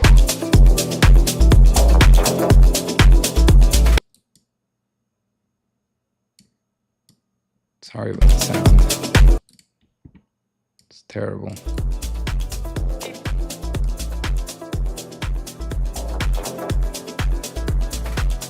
Let me show you the setup for this. 'Cause it was very, very simple.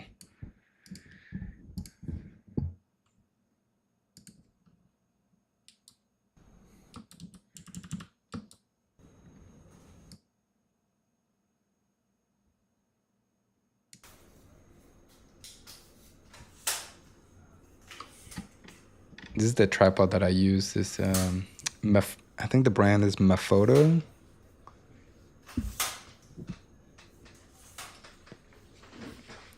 It's a photo tripod, but it worked great for this because it's lightweight and it can definitely support an iPhone.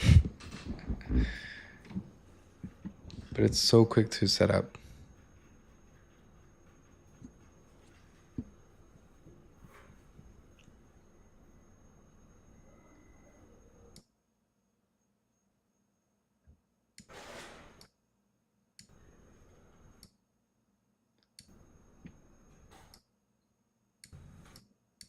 This is after I got back from the rooftop, so everything was just thrown out of my bag.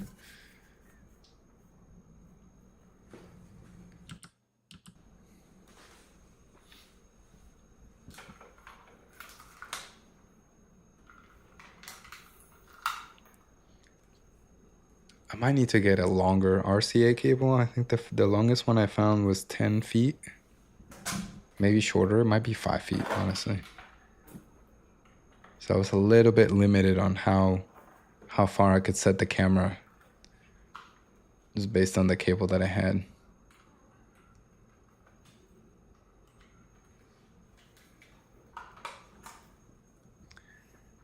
No, I don't think I don't think that it's necessary for the DJ to be lit. I think I've been thinking about this for my future videos, just like how much I want to show myself. And I think this is an interesting topic to think about because I know and I've heard from a lot of DJs out there that, you know, their skills are great and they want to make content, but they don't want to compete or they don't want to put themselves out there in like the TikTok world and social media, and they're not interested in learning about getting into all of that. They just want to play music, and I totally get that. But and there's a level of comfort that you need to have to set up a camera and hit record. I had to go through that too. And I'm still working on it, honestly. Even now, being on camera with you, it still feels a little bit weird. But I think over time, I've been thinking about it less and less. There's like less pressure, so it just I don't think about it as much. But I totally get it. I think the choice of not having light on the DJ, I think, can be a strong one if it's done with intention. And there's Fred. I brought out Fred to help me set up the camera shot. For this video, for example, I didn't want to show my face. I wanted to set up the lighting in a way that I would be sort of masked by the dark. And so this was not the final lighting setup, but I changed that light position, this one, the little one, the LED. I moved it behind me to sort of put me in a little bit more of a silhouette.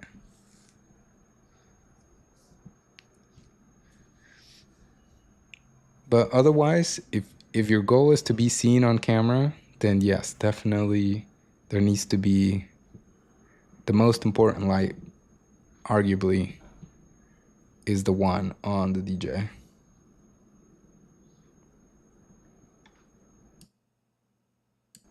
Here I was messing with the light position.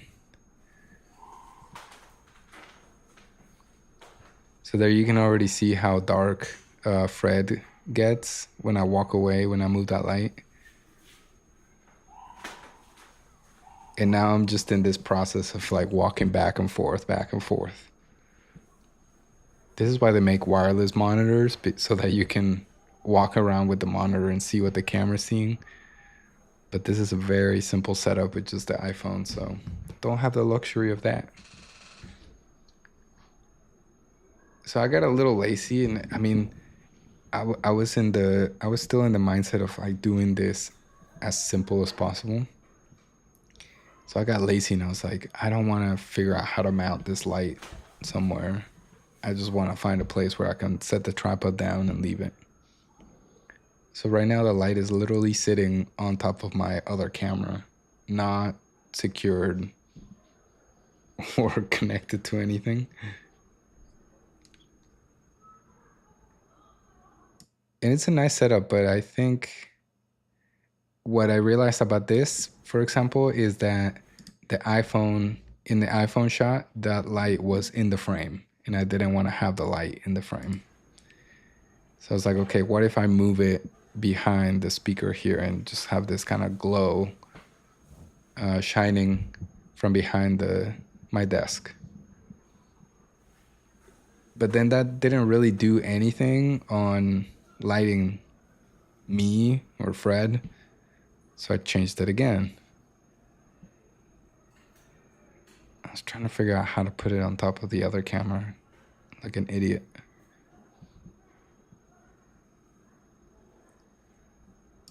Let's see, where does it end up next? Oh, then I got this idea of what if it's directly behind me? So I put it on this stool. And then it's sort of tucked back here. So you can see the light hitting the side here of my body. And this is very close to what it ended up being for the final shot. So once I got to that point feeling good, like I was happy with what I was seeing from Fred, then I went in and recorded some test shots with me in it.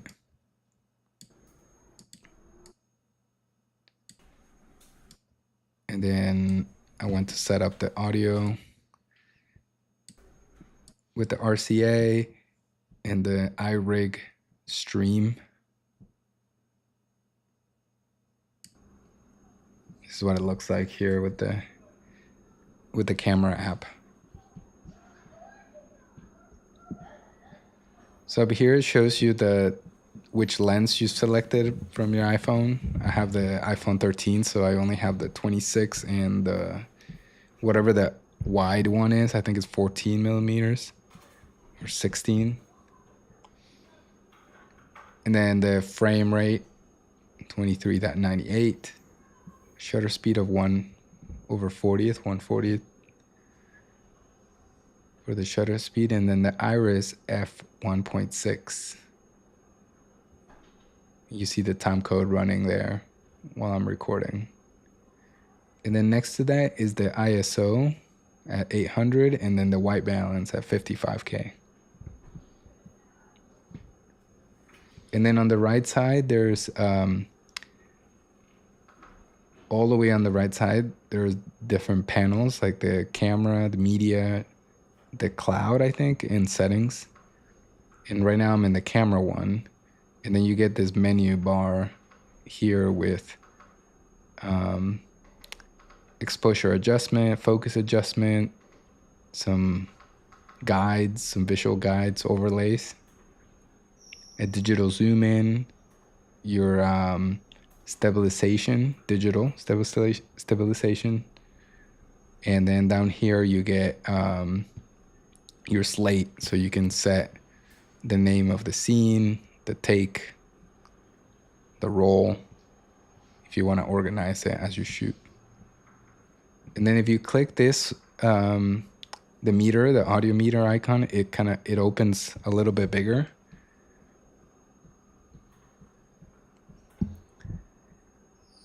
With this shot, the bokeh is not that strong, honestly, even at 1.6.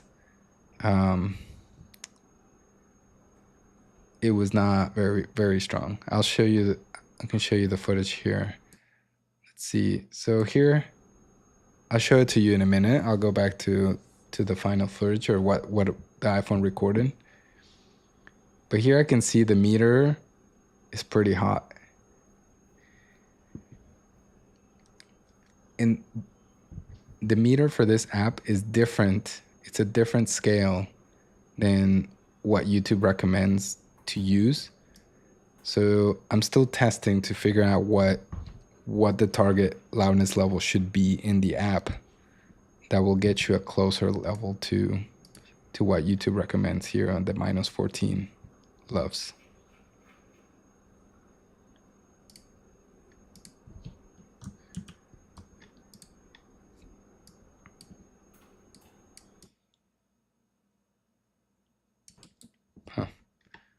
So we'll come back to this, and then let me show you what it looks like right now. Well, we already did some editing, but here's the original footage.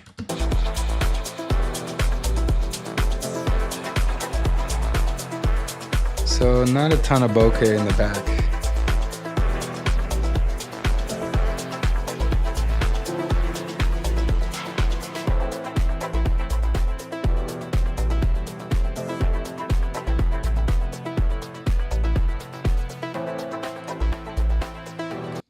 And we were messing around with some editing here.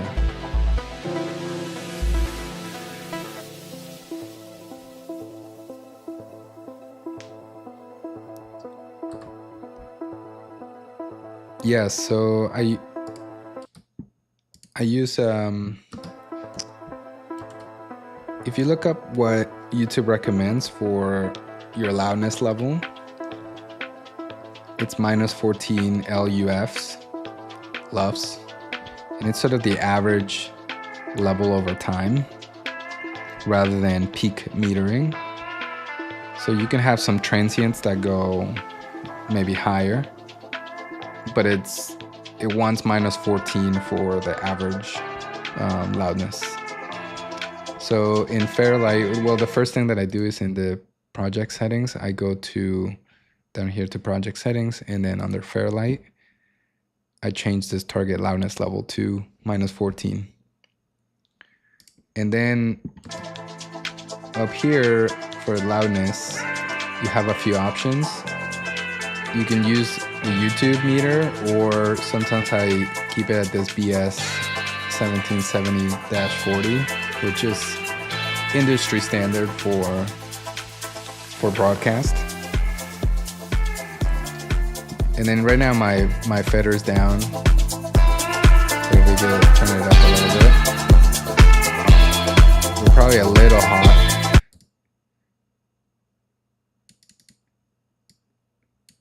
And this is what I'm talking about. So this is the original level from the recording. It's really low. So the crunching in the music, I think, happened early on in the signal flow. I think it happened actually in Tractor. I think my gain levels in the Tractor channels were too high, because the sound is crunched. It's definitely like clipping a tiny bit. But then here in the recording, the level is really low. It's like -16. And I'm at unison.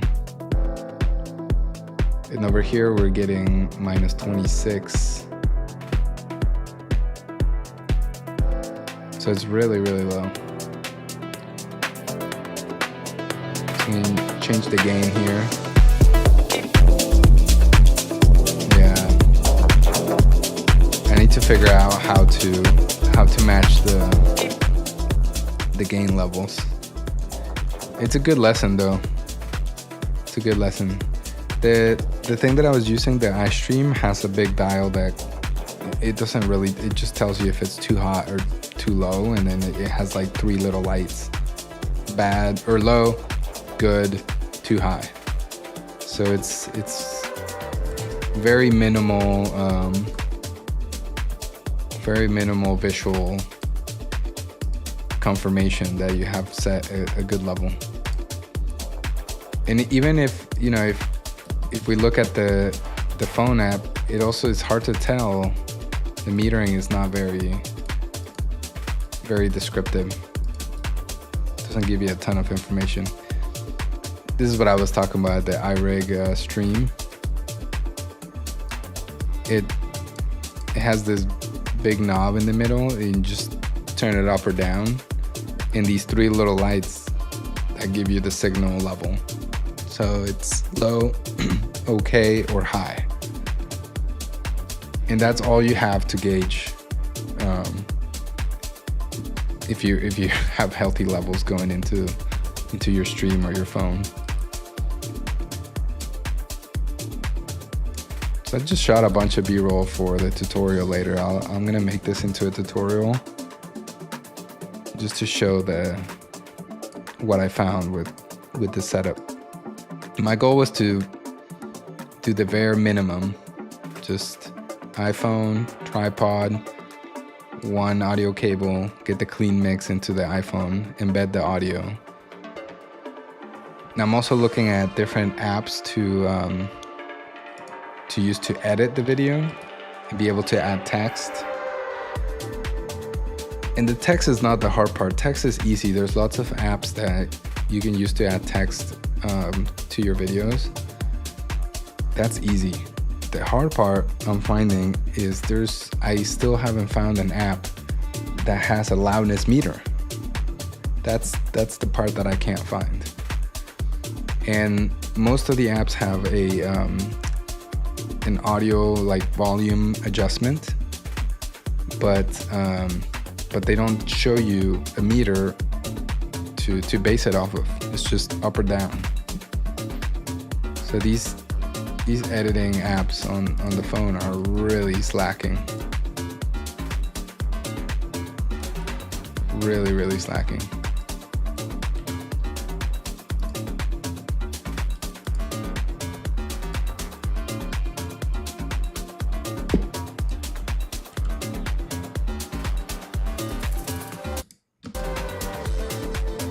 Maybe this should be... There we go. I like how where it merges, it kind of changes color a little bit. Kind of gives it this like blue and red shift. It kind of reminds me of, you guys remember like the 3D glasses back in the day when you would go to did you guys go to like the children's museum or something growing up? And they had the 3D movies with like the glasses, the paper glasses, that one was red, one was blue. I feel like the effect that we're getting on this video kind of reminds me of that. What was the one in Disney World that Honey, I Shrunk the Kids? That was huge, this huge cinema. The seats moved.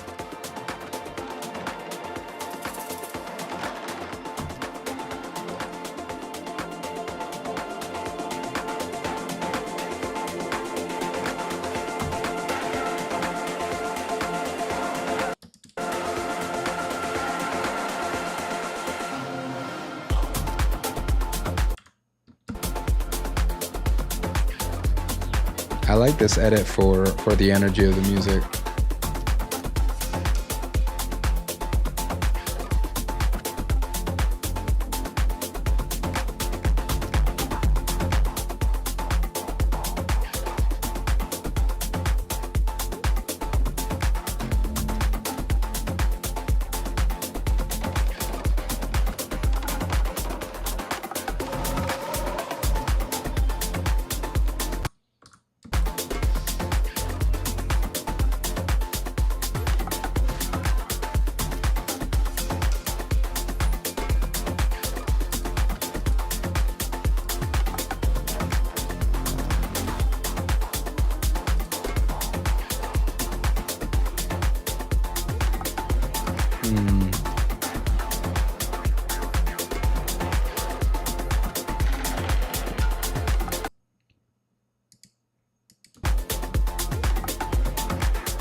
Huh, interesting. When I bypass the color grade, I almost like it more.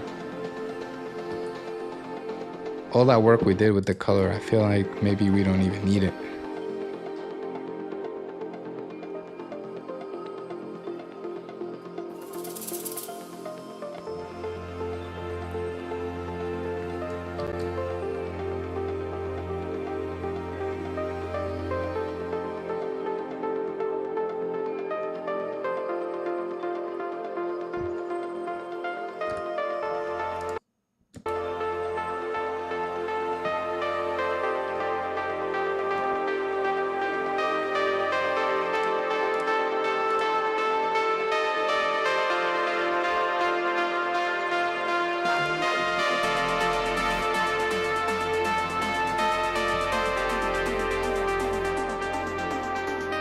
I just mirrored the top one.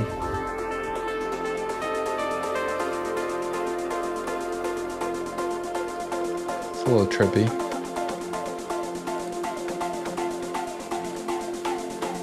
You see a different...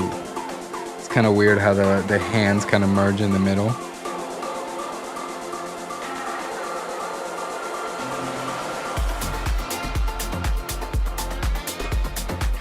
Oh, and one is delayed too, so they're not like the exact middle.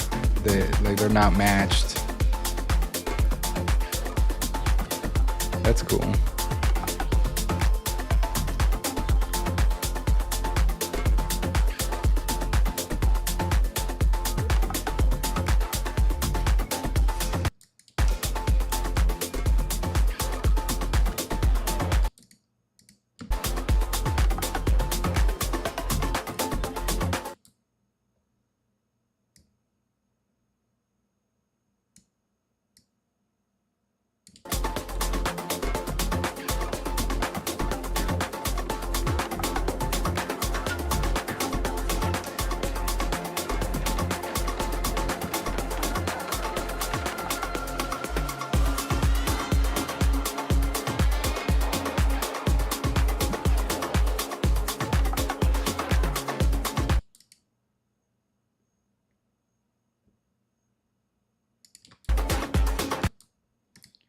Maybe we try a different composite.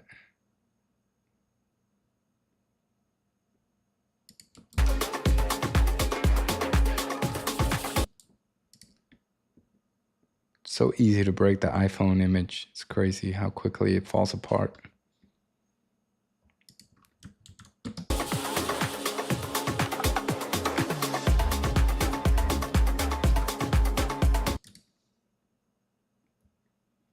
I don't think anything really works except, whoa, that's just crazy. What is that?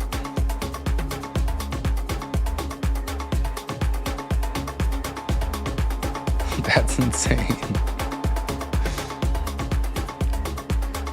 I mean, you can't even see anything that I'm doing. It doesn't even look like a DJ video anymore, but weird.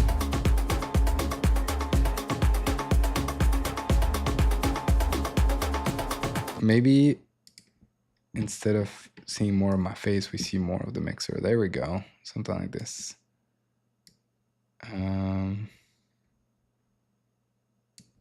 Like that. It's like I'm in my shirt.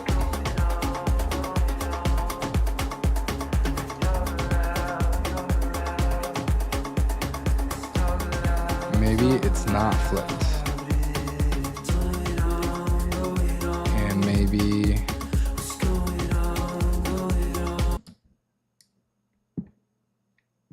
it kind of matches. Yeah, there we go.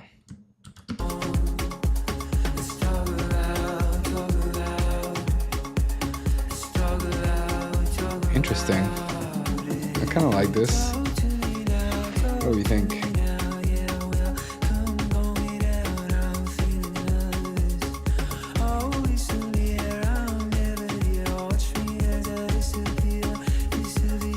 Maybe I crop the bottom so that we see the mixers or the controllers a little more clear. So let's see if we clip the bottom and then we soften it. We can come back. And then we bring this down. Make it a little bigger. Like this.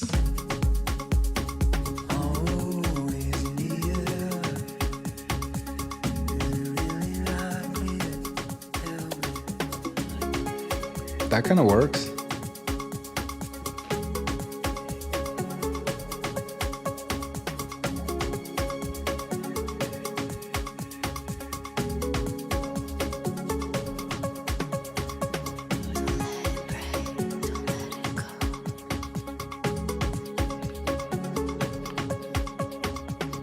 It's an interesting look. Definitely fits the vibe of the progressive house vibes.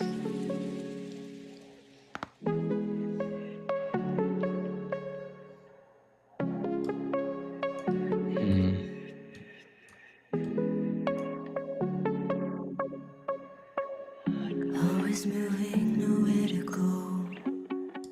Find yourself in the undertow, reaching out for a place to hold. Whoa. That distortion is crazy. See the child with the fire in their eyes. Trade the light for some peace and quiet. Find yourself in the rising tide.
Trying some lens flare.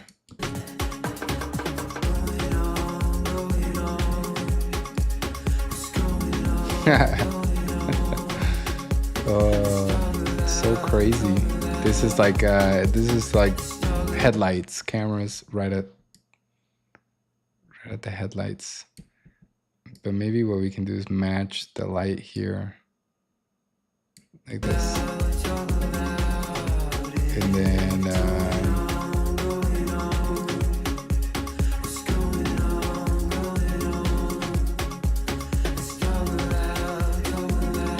change, let's see, what do we, can we mask it a little bit? Global scaling, there we go.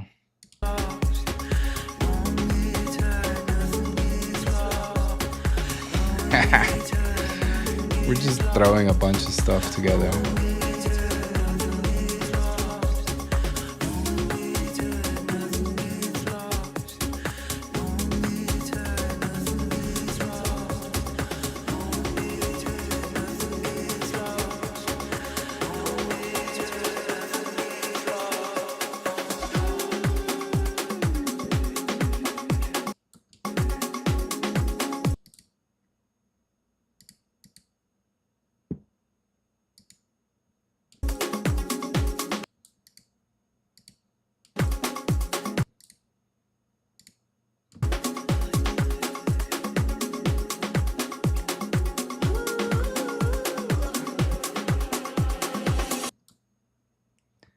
I think I'm gonna save the project here